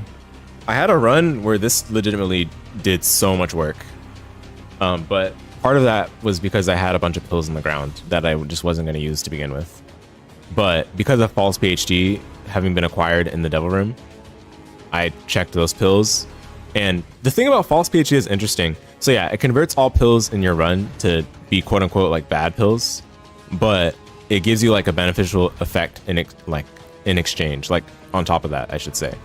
So like for example, for health down, it'll also give you like I think a black heart or something. For luck down, it'll give you a damage up. For tears down, it'll give you a damage up. Right? So you're like exchanging a stat that you might not need for a stat that you probably are in desperate need of if you need to take False PhD. But not to mention, this is also just a black heart generator. Again, this is mainly when you have a lot of pills available at your disposal. But there are plenty of pills that you really don't care about their bad effect. Like, I'm excited. If you really are scared of I'm excited, you just gotta wait it out, right? Switch rooms, wait out the speed up effect, switch rooms again, wait out the speed effect. Boom. You do all that, you just are rewarded with the black heart for free. Paralysis, black heart. What else gives a black heart? I forgot. But there are a bunch of things that you really don't care about being a bad pill that are basically just get a free black heart when you have False PhD. On top of that, False PhD gives you a black heart on pickup. Now, normally I'm like, that's like silly because the mark does that too, but I don't think the mark is good. But False PhD has a much higher long-term impact on your run. Because when you're getting it, it's because you're looking for black heart generation or you're looking for damage in exchange for stats that you might not need. Like basically what I'm trying to say is that when you take False PhD, you need it, right? And it's good in that situation. So into good it goes. I don't think I changed my stance on that. You could probably even consider it strong, but honestly, I think strong is for the case that it's in Curse Room or basically any other pool rather than Devil Room. I think that's where it would go in strong. Otherwise, I think good is fine. I think it's okay where it is. I don't know. I'm honestly like, for Ceremonial Robes, I'm honestly like, man, should I just drop it a tier? Have I ever actually taken Ceremonial Robes without already being in like, I don't know. I think Ceremonial Robes is kind of whack as a double deal. I'll leave it there for now, but I think I'm still uncertain. I know for sure I ranked it way too high last time. We can check here. I ranked it where? I ranked it in excellent. Yikes. Yeah. I mean, I did drop it 2 tiers from last time, but I almost think that it can go down 1 more tier. If you guys have any thoughts on that, feel free to let me know. But my issue with it is that you're committing the devil deal and it's on the spot. It's only a net positive +1 health. And it gives 1 damage, but the damage is not significant of a damage up. And it's not giving anything else apart from that. On top of the fact that it's 2 hearts, it's just like, man.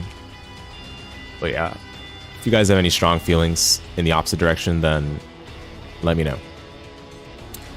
All right, Guppy's Eye. This is a Guppy piece. It allows you to see what's inside chest and sacks and fireplaces. before you actually like destroy them or open them or whatever. Which is actually super good, by the way. That does make a difference. But overall, this being good is because it's a Guppy piece in terms of the Devil Deal. Like, I do take this in the Devil Deal more often than some other Guppy pieces. Yeah, sure. But I don't think it's higher than good still. I ranked it too high last time. The high ranking for it last time would definitely be in Curse Room, but in Curse Room, you're not really making choices that much. You're just taking what you see. Is that even in Curse Room? I guess it's in Red Chest. I'm not sure if it's in Curse Room. Regardless, though, yeah, in the Devil Deal, I think it's good. The main reason why it's good is Guppy piece. But I think even without the Guppy piece, it wouldn't be that bad.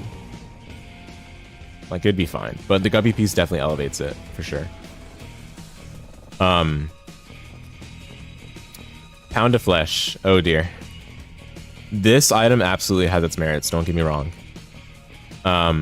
Especially in the Devil Deal, right? Where you can, like, you can decide to take it because you see that you want to spend money for Devil Deals from then on.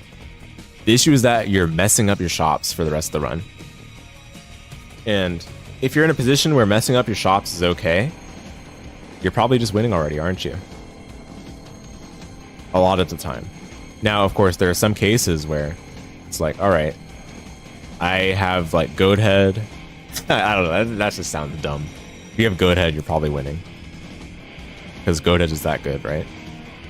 Yeah, Pound of Flesh, Ellipses tier. There's a big issue with this item. And it's that your shops are ruined. Shops are oftentimes a crutch because it gives you an opportunity to get soul hearts if you're really in dire need of them. For 5 cents at that. But now your soul hearts cost a heart to get. Does that make any sense?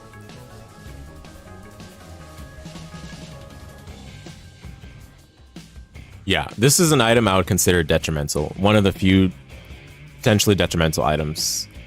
In terms of the metagame for Devil Deals, this is actually one of the items that would prompt you to not take a blind Devil Deal. Because this item can actually just mess up your run. If you're relying on shops, you're in big trouble if you take this item on a blind Devil Deal. And I think that's reason enough to place it in Ellipses tier. Again, I do see its merits, but that is a significant downside. The fact that blind Devil Deals... I mean, blind Devil Deals are already kind of rough. If you're in the position where you need to do that, right? Because you don't know what you're getting, you're paying the heart cost. We already see a lot of these items are plenty poor for their heart cost. And you see the heart cost, like, let's say you see 2 hearts, right? It's like, oh, 2 hearts, it could be Satanic Bible. But all the same, 2 hearts can be Incubus, right? And do little to nothing. It can be the Pact, which barely gives you any stats. It can be it can be Lusty Blood, which I don't know, guys. I don't think Lusty Blood is worth 2 hearts. I think that really should have been 1 heart. It can be Damocles. Damocles is 2 hearts. You get what I mean? So, like, this does... I mean, this is not a 2-heart Devil Deal, but still, it does change. Like, I mean, the fact that it's 1 heart kind of makes it a little bit more rough because there's so many 1-heart Devil Deals and their power level is all over the place too. Like, if you take this and you didn't want to, then this is really bad. All right, next is Hungry Soul. How deep are we into stream now? 7 hours, 38 minutes, rookie numbers. Hungry Soul is an item that I didn't get a chance to rank the last time because I hadn't unlocked it yet. Hungry Soul is really good. Really, really good. Like, another item I just let do its thing, and I'm like, wow, this is impressive. What it does is enemies have a chance to spawn Ghost on death, and those ghosts chase and deal contact damage to enemies and explode after a short time. Another item that shines on bosses. We already talked about it, but a lot of bosses in this game spawn enemies without a care in the world. This item is so good for those because the chance to spawn this ghost when you kill an enemy is constant. There's no scaling based on luck. There's no scaling based on any stat. It's always 33% chance. And that to me is just so good. Because that means its impact, I mean, beyond the fact that it's still a random chance, it's still a consistent random chance. It doesn't have to be influenced by anything that's related to your current run at present. And I do think it's strong. I really do. It's so good for bosses. Again, most of the bosses in the game spawn enemies. That means most of the time this item is going to help you, especially for bosses. And for regular rooms, yeah, it's tricky because you need to kill one enemy for this to be the help, for this to be of help in a room clear. And typically if you're able to kill one enemy, then you're able to kill most of the other enemies with much better ease. But I still think Hungry Soul is strong. In my time taking this as my first devil deal, I have never had any regrets. And it's even better after having committed to the devil deal already. So yeah. Consistent, solid damage in support of you, and great for bosses. Sanguine Bond, let's go. Winmore.exe. Haha. This item is not a good devil item. I don't know why people think it's so good. Like, oh, I have a chance to get Leviathan. I don't know. I really don't see it. In order to even use this item, not only do you have to get the devil, because you can only use the spikes in a devil room, which means you need to find another devil room. I mean, you can use it in the exact room you get it in, sure. But in order to be able to do that, you have to have a ton of health that you're willing to throw away for damage or for potential of getting an item or potential of getting black hearts or coins. In short, you have to already be winning. This is a literal win more item in the devil room. I don't even know why I'm putting in an okay. I think it's probably ellipses in the devil room. I think so.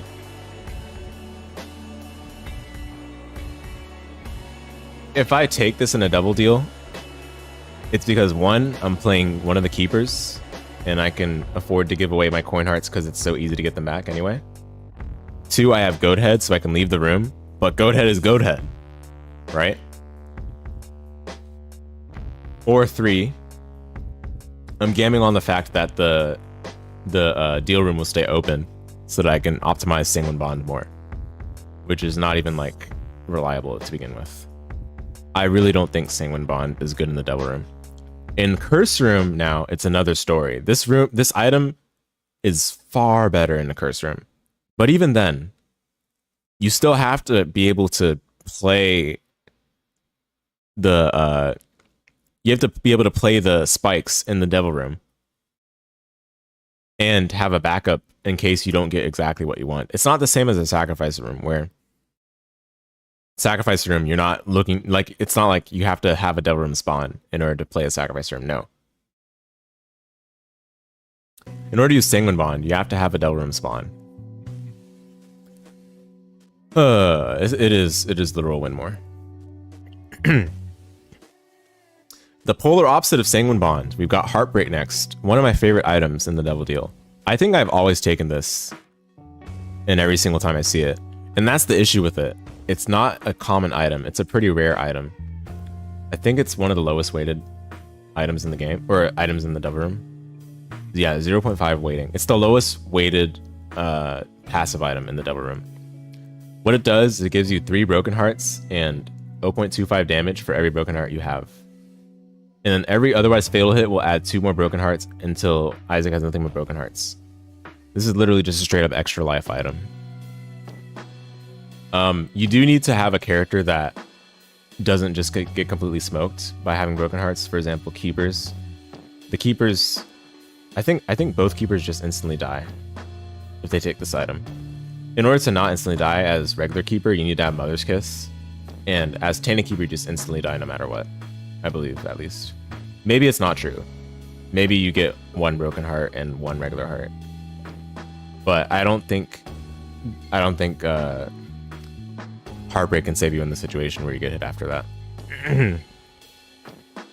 But then for the Lost, this is one of their best like revives, or like not revives, like extra hit items, because for some reason for the Lost they allowed for it to actually work like extra hits, where it applies the broken hearts in the background, but you don't see it. But basically, you still live, right? And this also works for Tainted Jacob and Lost Form, by the way.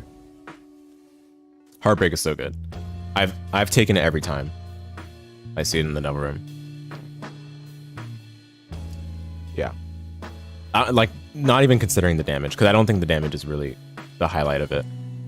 The like, because you're not like trying to optimize for high damage off Heartbreak. You're taking it for the extra shot at living, right? Which not very many devil items even do in the first place. And nothing in the game has like extra hits you can take to prevent yourself from dying quite like Heartbreak does. Yeah, I think it's one of the best devil items. Bloody Gust.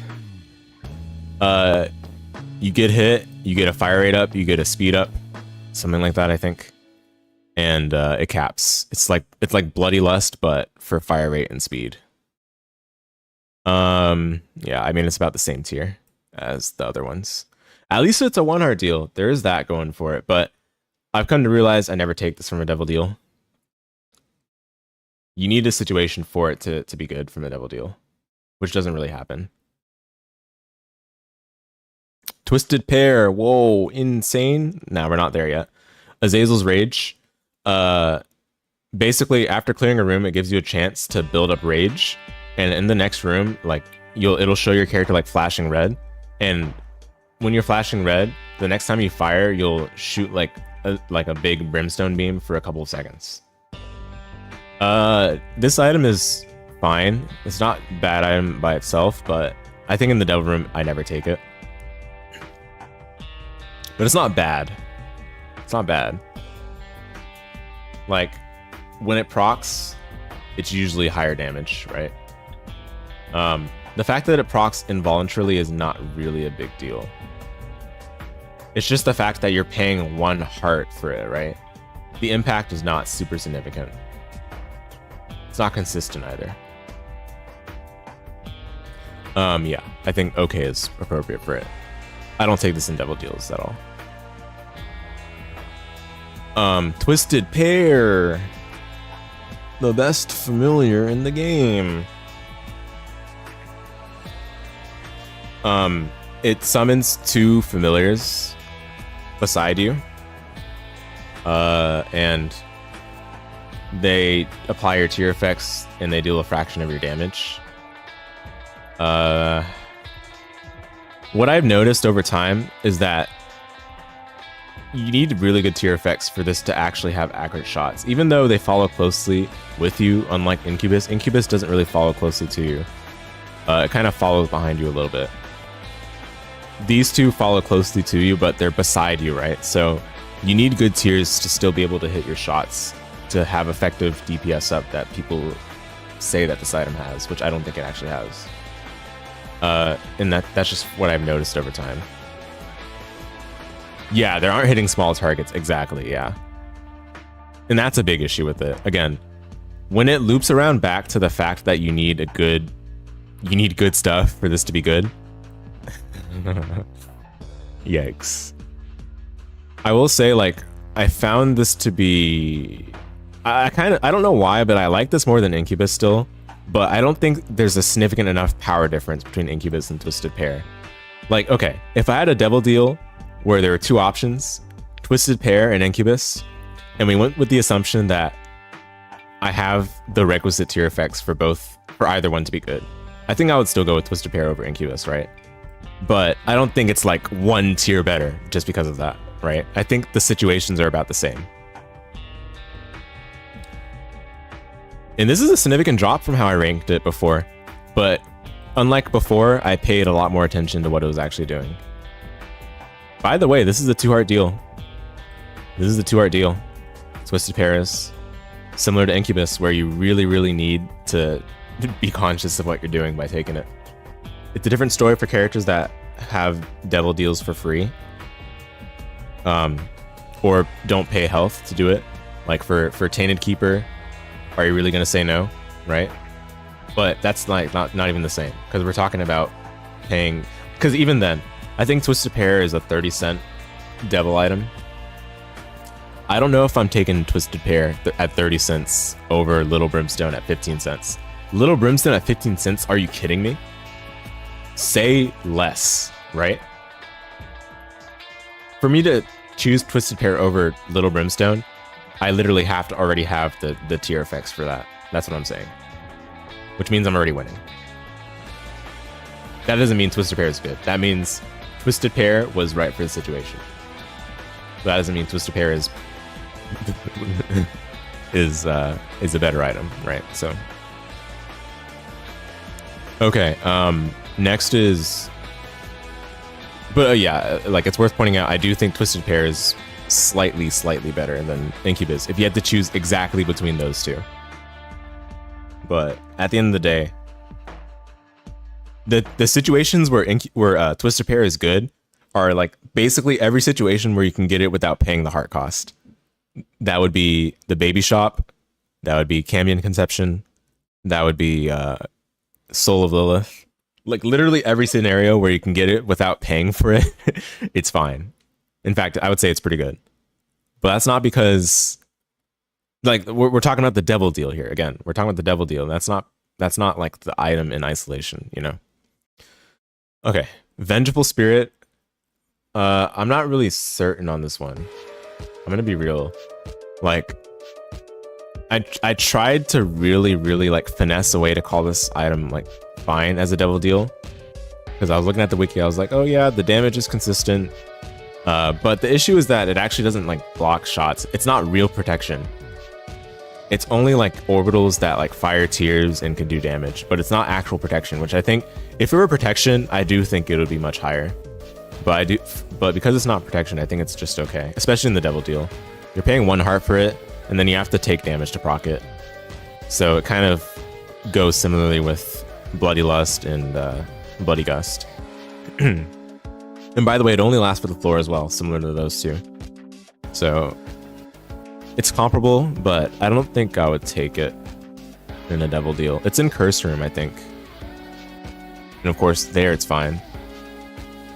But it's not even protection, so it's unfortunate. Berserk. I mean, it's fine. Not even that bad.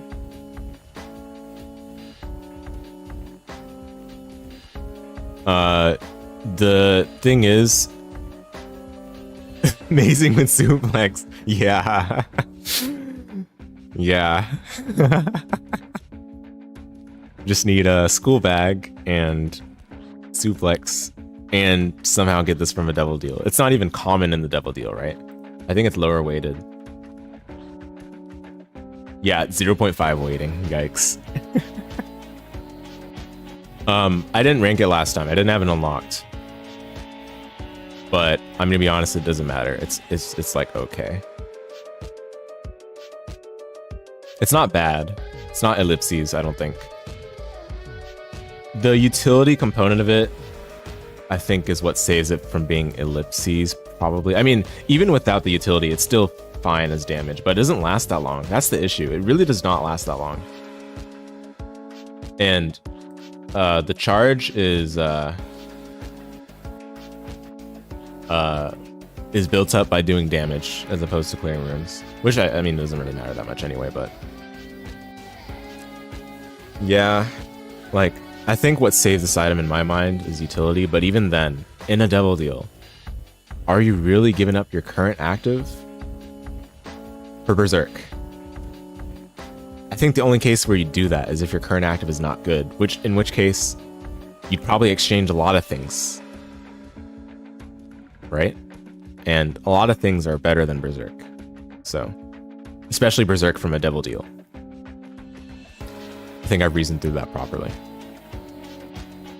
But in the case that Chewy was mentioning in the chat, for those of you that are unaware, if you have a method of going into Berserk either via Soul of Samson, playing as Tainted Samson himself, or with the Berserk active, as well as having suplex, if you suplex at the end, or like towards the end of the Berserk duration, it like creates an explosion that opens up Boss Rush and Hush, which is so niche, right? But like the case where that's like has its merits wouldn't even be with Berserk, because Berserk is just not common enough for you to be able to get that scenario created, let alone the combination of Berserk, School Bag, and Suplex, right?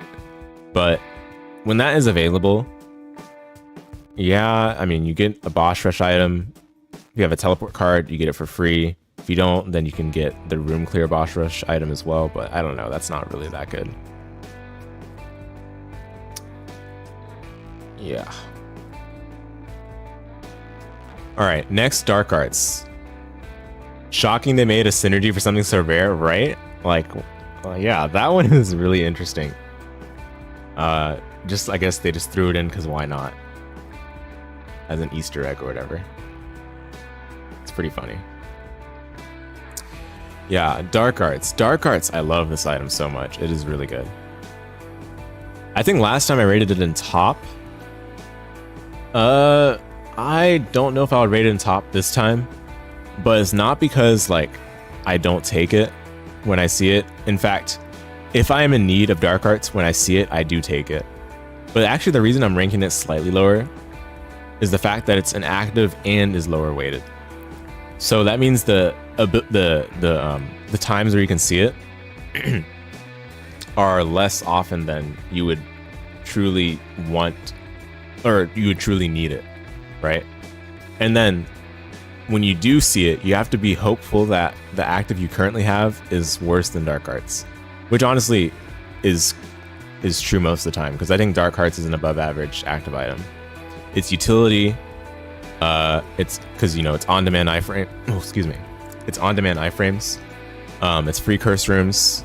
It's amazing room clear because it allows you to get that first enemy cleared from the room, which just makes rooms 10 times easier. That's not a real number, but you guys get the idea. It provides a temporary damage up when you nothing personnel through tiers or through enemies, I believe, as well. Really good active. Really, really good. But I'm ranking it 1 tier lower because of the lower weighting.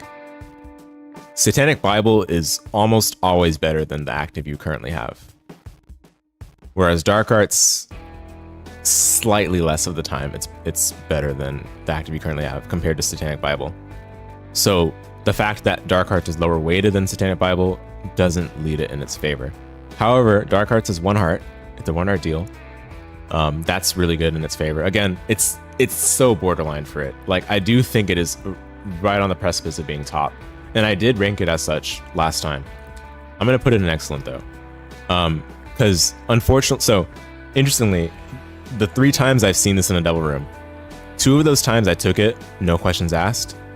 The other time I already had a good active, and again, it's such an uncommon item in the devil room.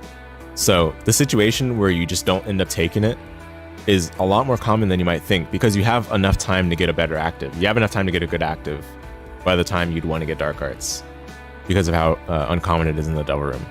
But that being said, when you need it, it is fantastic. It is absolutely excellent. Even against final bosses, it's really good.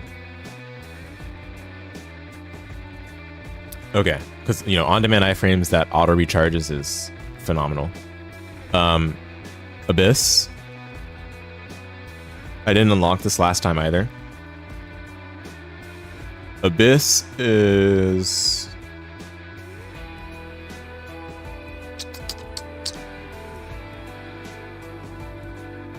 So, okay, what does Abyss do? Let's just go over that first. I don't want to just drop it in a rank before talking about it. 4 charge active. It's similar to Void, where it destroys all items in the room. And then instead of Void, where it consumes the active if it's an active, or it converts into stats if it's a passive, instead it turns the item into a locust. Some items give unique locust. We can take a look at which ones those are. Special locust, 120 volt and Jacob's Ladder, Blood of the Martyr, Brimstone, Common Cold, Scorpio Virus, Cricket's Head, Fire Mine, Halo Flies, Holy Light, Inner Eye, Ipecac, Mutant Spider, Number 1, and Spoonbender. Majority of these special locust, or majority of the items for which there's a special locust, I'd honestly just rather take the item. Majority of these. Majority of these, and for the majority of the time. They might have just run out of development time to make special locust for more items. That's my thought on it. But even without considering that, I think Abyss is still really, really good. It doesn't need to have special locust for it to be good, because it has the same leverage and utility as Void does, but on a 4-charge active. The people that say that it's better than Void, I don't necessarily agree. Even with the charge differences, you can make Abyss 6-charge, and I don't necessarily think there's that much disparity between them. I think they're comparable. I think they both function the way you want them to, in their own way, and I don't necessarily think Abyss is like better. It gives you Locust. Void gives you opportunity to keep actives while getting stats. Sometimes one is better than the other depending on the run. And the situation where you're choosing between Abyss and Void is very unusual and uncommon anyway. So it's not significant, or it's not important to make the distinction between these two. I mean, it's fun to compare them, right? Naturally, they both do similar things. It feels natural to compare them. It's like comparing Satanic Bible to Book of Revs, right? But at the end of the day, they're both winning your runs, so who cares, right? Like, at the end of the day, like, whatever. I mean, Satanic Bible, Book of Revs may be more reasonable because they're both in library. You might have a situation where you decide between those two more often than Abyss and Void, but at the end of the day, you're probably going to win the run, regardless. Same with Void and Abyss. Like, I could not care less. I have a preference for one of these, but it's not really that I have a preference for Void or Abyss, as opposed to I just like Void less. I don't like Void, which means I happen to dislike Abyss a little less, right? But I don't necessarily think I would pick one over the other if I had to. I would probably just roll a die and take one, or it would depend on what actives I already consumed with Void, right? Whatever, who cares? But I think it's an excellent active regardless.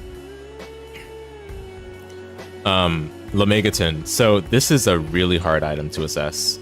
We were talking about hard things to assess when we were talking about the characters when I was doing the tier list for them at the beginning of the stream with Eden and Tainted Eden, right? Lemegeton is all over the place.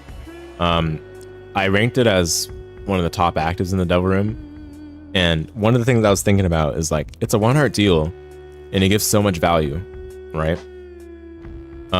Here's the issue with Lemegeton.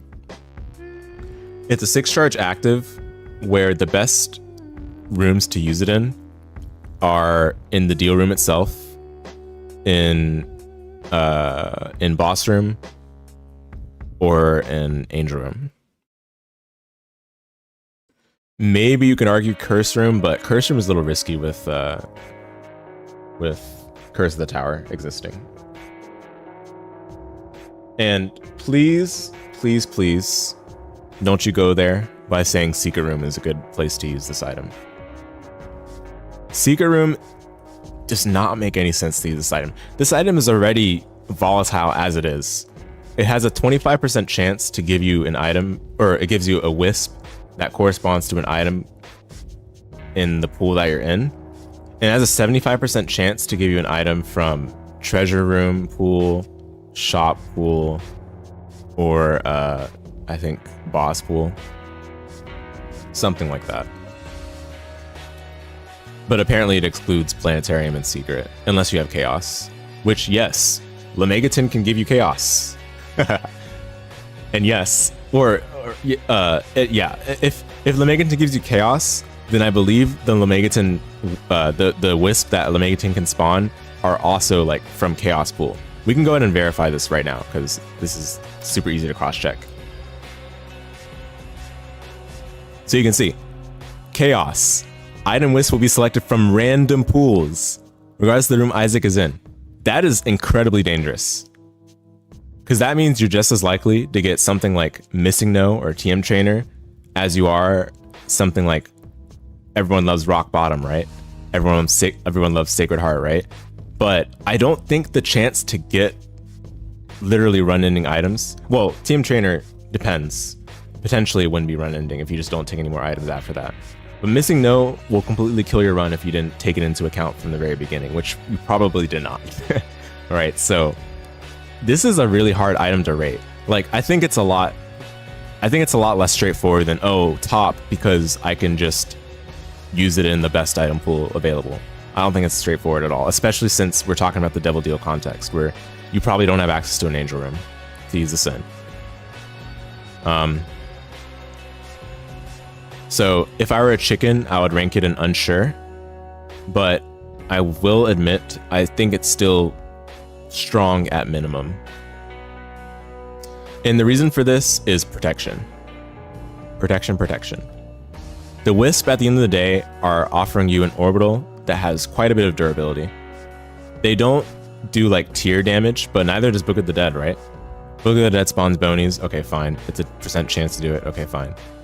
Lemegeton Wisp actually do quite a bit of damage, and they have really good durability considering that. The issue is that if you're relying on the Lemegeton Wisp, then that might not be desirable, because if you lose the Wisp, then you probably are in big trouble, right? If you're relying on Lemegeton for your items. And that's a situation that's worth considering, because that would have high overlap with the situation where you're in need of Lemegeton such that you would take it from a Devil Deal. Lemegeton is a 1-heart deal. It's worth pointing that out, which is really interesting. It's also one of the lower weighted items at 0.5 along with Dark Arts, but I don't think this item is stable enough to call it as strong as I did before. I do think it's strong at minimum though, again, because of the protection with the Wisp. 6 charges for protection is fine. Honestly, the worst that can happen is that you get an item you didn't want from like Treasure Pool or something, which is most likely the place you would get it from, and then you just have to scramble over to like an enemy and destroy the Wisp as soon as you can. Which is fine. That can be done without too much stress. But the best way to use this item is very awkward to use it in, because you have to wait for the next deal. You're probably not guaranteed to get that deal room, at which point you're probably better off using it in the shop. But if you use it in the shop, you have a chance of getting chaos, which is not good, to say the least. So I definitely think I overrated it before. And I had a chance to use it since the time I ranked it. And I had a chance to really reason through the issues with this item. And one of the issues is that if you have car battery, it does not show you one of the items that you get. You have to like squint and look at the Wisp to see which item you got. And if you have a bunch of Wisps, which is probably the case if you have car battery with this item, that's a big issue. This item rides on the fact that you know what Wisp you're getting, because knowing what items you have is very important, right? That allows you to play around the items that you have most effectively. And Lemegeton with car battery is a big issue with that. Even worse when you use it in rooms that have high risk associated with them, such as Secret Room. And again, the best place to use it being Devil Room is a little weird. Or not Devil Room, Angel Room, because you can't even go to the Angel Room at that point, right? So yeah, okay, that's Lemegeton. Jello is actually not the last item. We got a couple more items that were missing from this template, but let's talk about Jello quickly. Jello is a familiar active, 2 charge. I believe it's a 1-heart deal.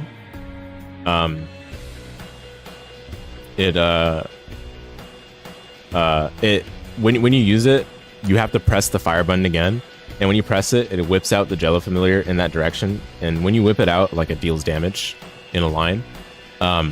It's piercing, I believe, which is really good, and the damage is pretty solid.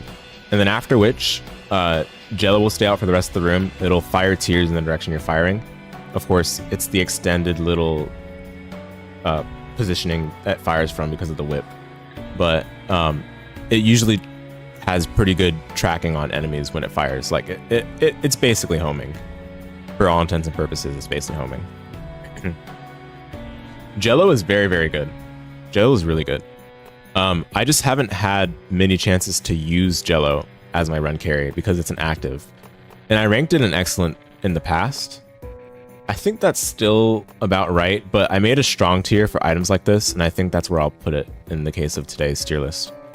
Again, when you need Jello to be the run carry, I think it does fine enough. Probably a big problem with it would be the fact that it's a 2-charge active, so you can't use it literally every room. But honestly, being able to use it every 2 rooms tends to be good enough. And if for long boss fights you have it the whole time, it doesn't like go away after using it. Like you use it and you have it for the rest of the fight. So it does its job. But it's an active and it's 2 charges at that. A little rough.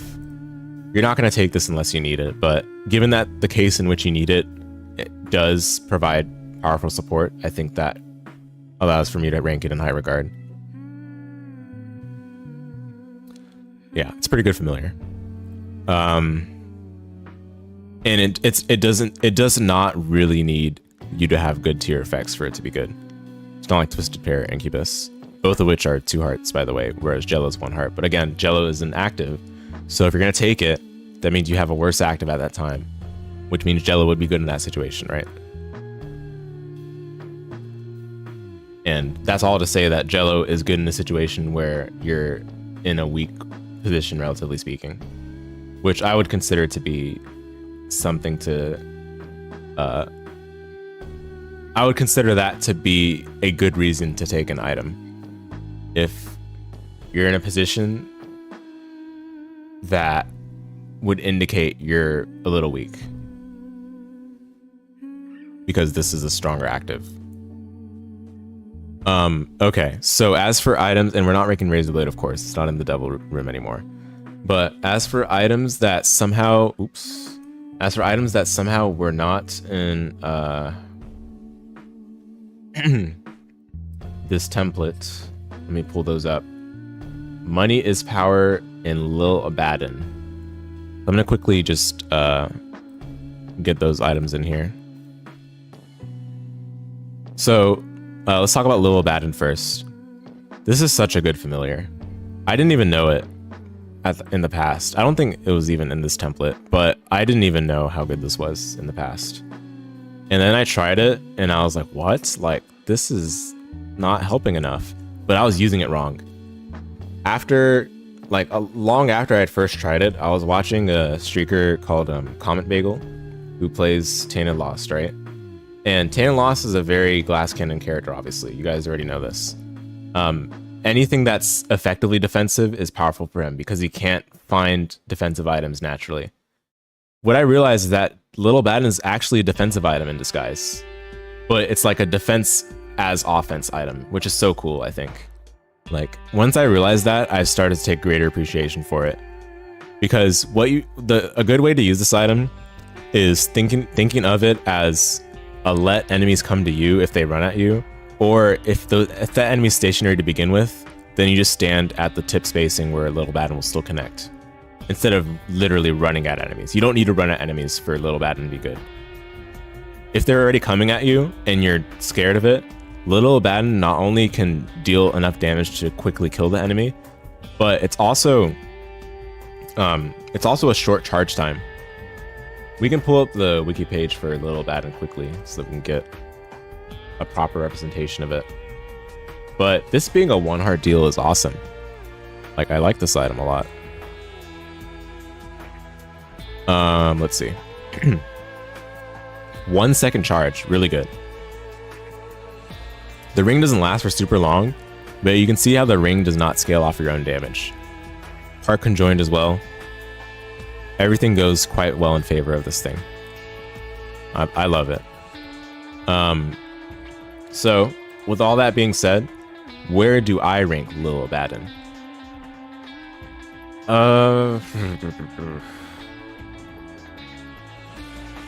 Where would I place it with respect to these other things? I'm trying to see where it fits well. I think it fits in strong.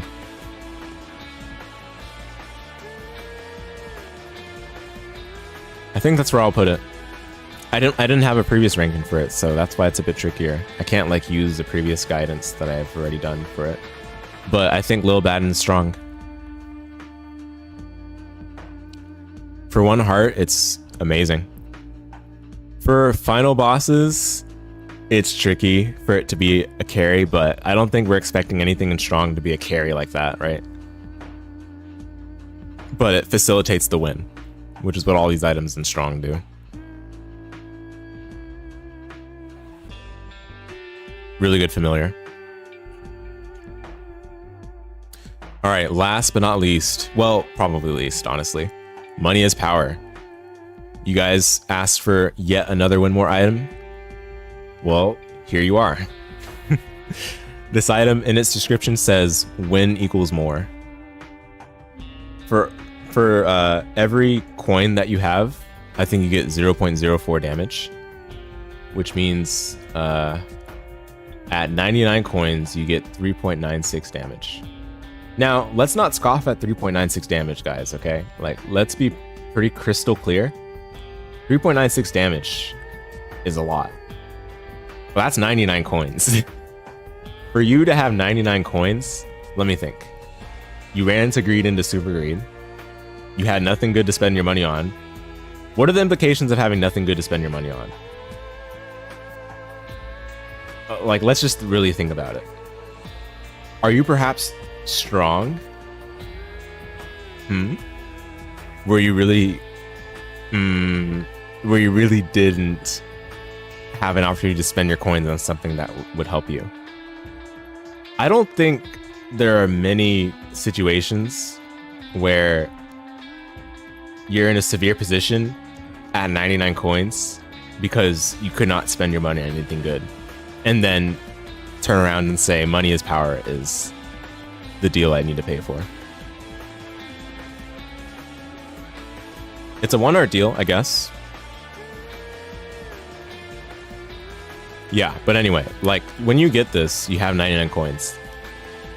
I am 99% confident that when you pay 1 heart for this, you are already fine, and that you did not need money as power. And in the case where you probably didn't care about money as power to begin with, like, let's recall that it's also in other pools. And I'm not complaining about money as power in other pools. Like, money as power, like, whatever, fine. If it's in other pools, it's free in those other pools. Just take it and move on, right? But even in other pools, like, you're probably going to reroll it. I'm not going to talk about, like, its merits in other pools because this is the double deal tier list, but, like, yeah, you're paying 1 heart for this. Let's say you commit to money as power devil deal for the rest of the run, early into the run. Man, if you have 99 coins at basement 2, you're probably gonna win.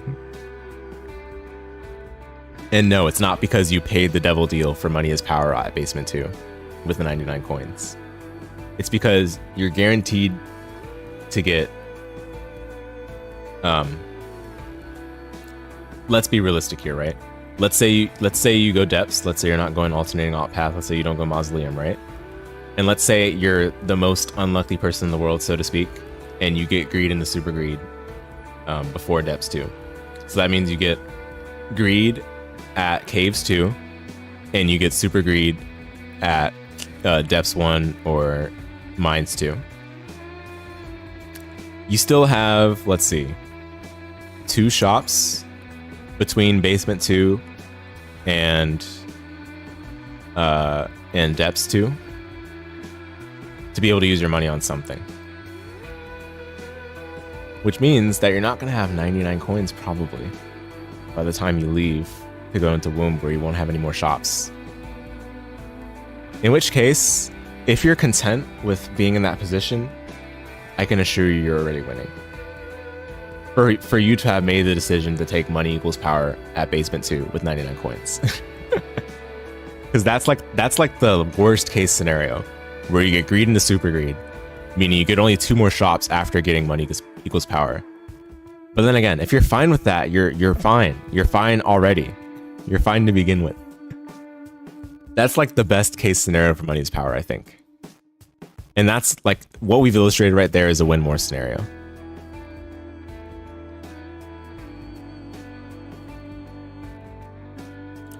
So there we have it, guys. We've ranked all the items in the Devil Room item pool, start to finish. I don't think we missed any. I looked back at the list of devil items from the wiki page, and it doesn't appear by the eye test that I missed any now that I added the ones that were missing from this template. We're looking at this overall, holistically. Yeah, the Devil Room item pool has a lot of stuff towards the bottom end of the tier list, doesn't it? And I think I was being fair. I don't think I was being particularly harsh. Obviously, the items that are good are really good. Don't get me wrong. Everyone loves getting Goat Head in a Devil Room. Everyone loves Duality. A lot of people like Brimstone, right? But a lot of the times you're going to find stuff like Ghost Baby. You're going to find stuff like Brimstone Bombs. You're going to find stuff like Blood Rights or Guppy's Hairball. Worst case, you find Plan C. You're probably unlucky because that doesn't happen very often in Devil Room.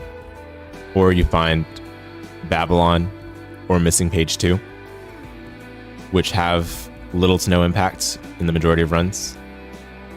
That's to say, we've looked at this as a whole, and yeah, Devil Room items are a bit towards the lower end. But that being said, we look at these overall, a lot of them aren't really detrimental. The detriment is paying the heart cost for these items, let's be frank. That's the real detriment here. It's not the effect of the item itself. Like, yeah, anyway, you guys get it. I think we've done a good work here. A lot of these items, for the most part, I'm good with settling on their positioning in the ranking. Maybe Athame, I'm still a bit conflicted on. Maybe Lil Delirium could drop the tier. I wouldn't be too mad at those. I do need to reassess Judas Shadow, an excellent tier, and a Black Powder, an okay tier. Those could either, like, so for Judas Shadow, it could go up a tier. For Black Powder, it could go down a tier. But I just need to give Black Powder a shot to see if it can really facilitate a run win. And I'm just not seeing it. But the highest I would put Black Powder is good. Because I don't think it goes any higher than that, given the power level we've established in Strong and higher.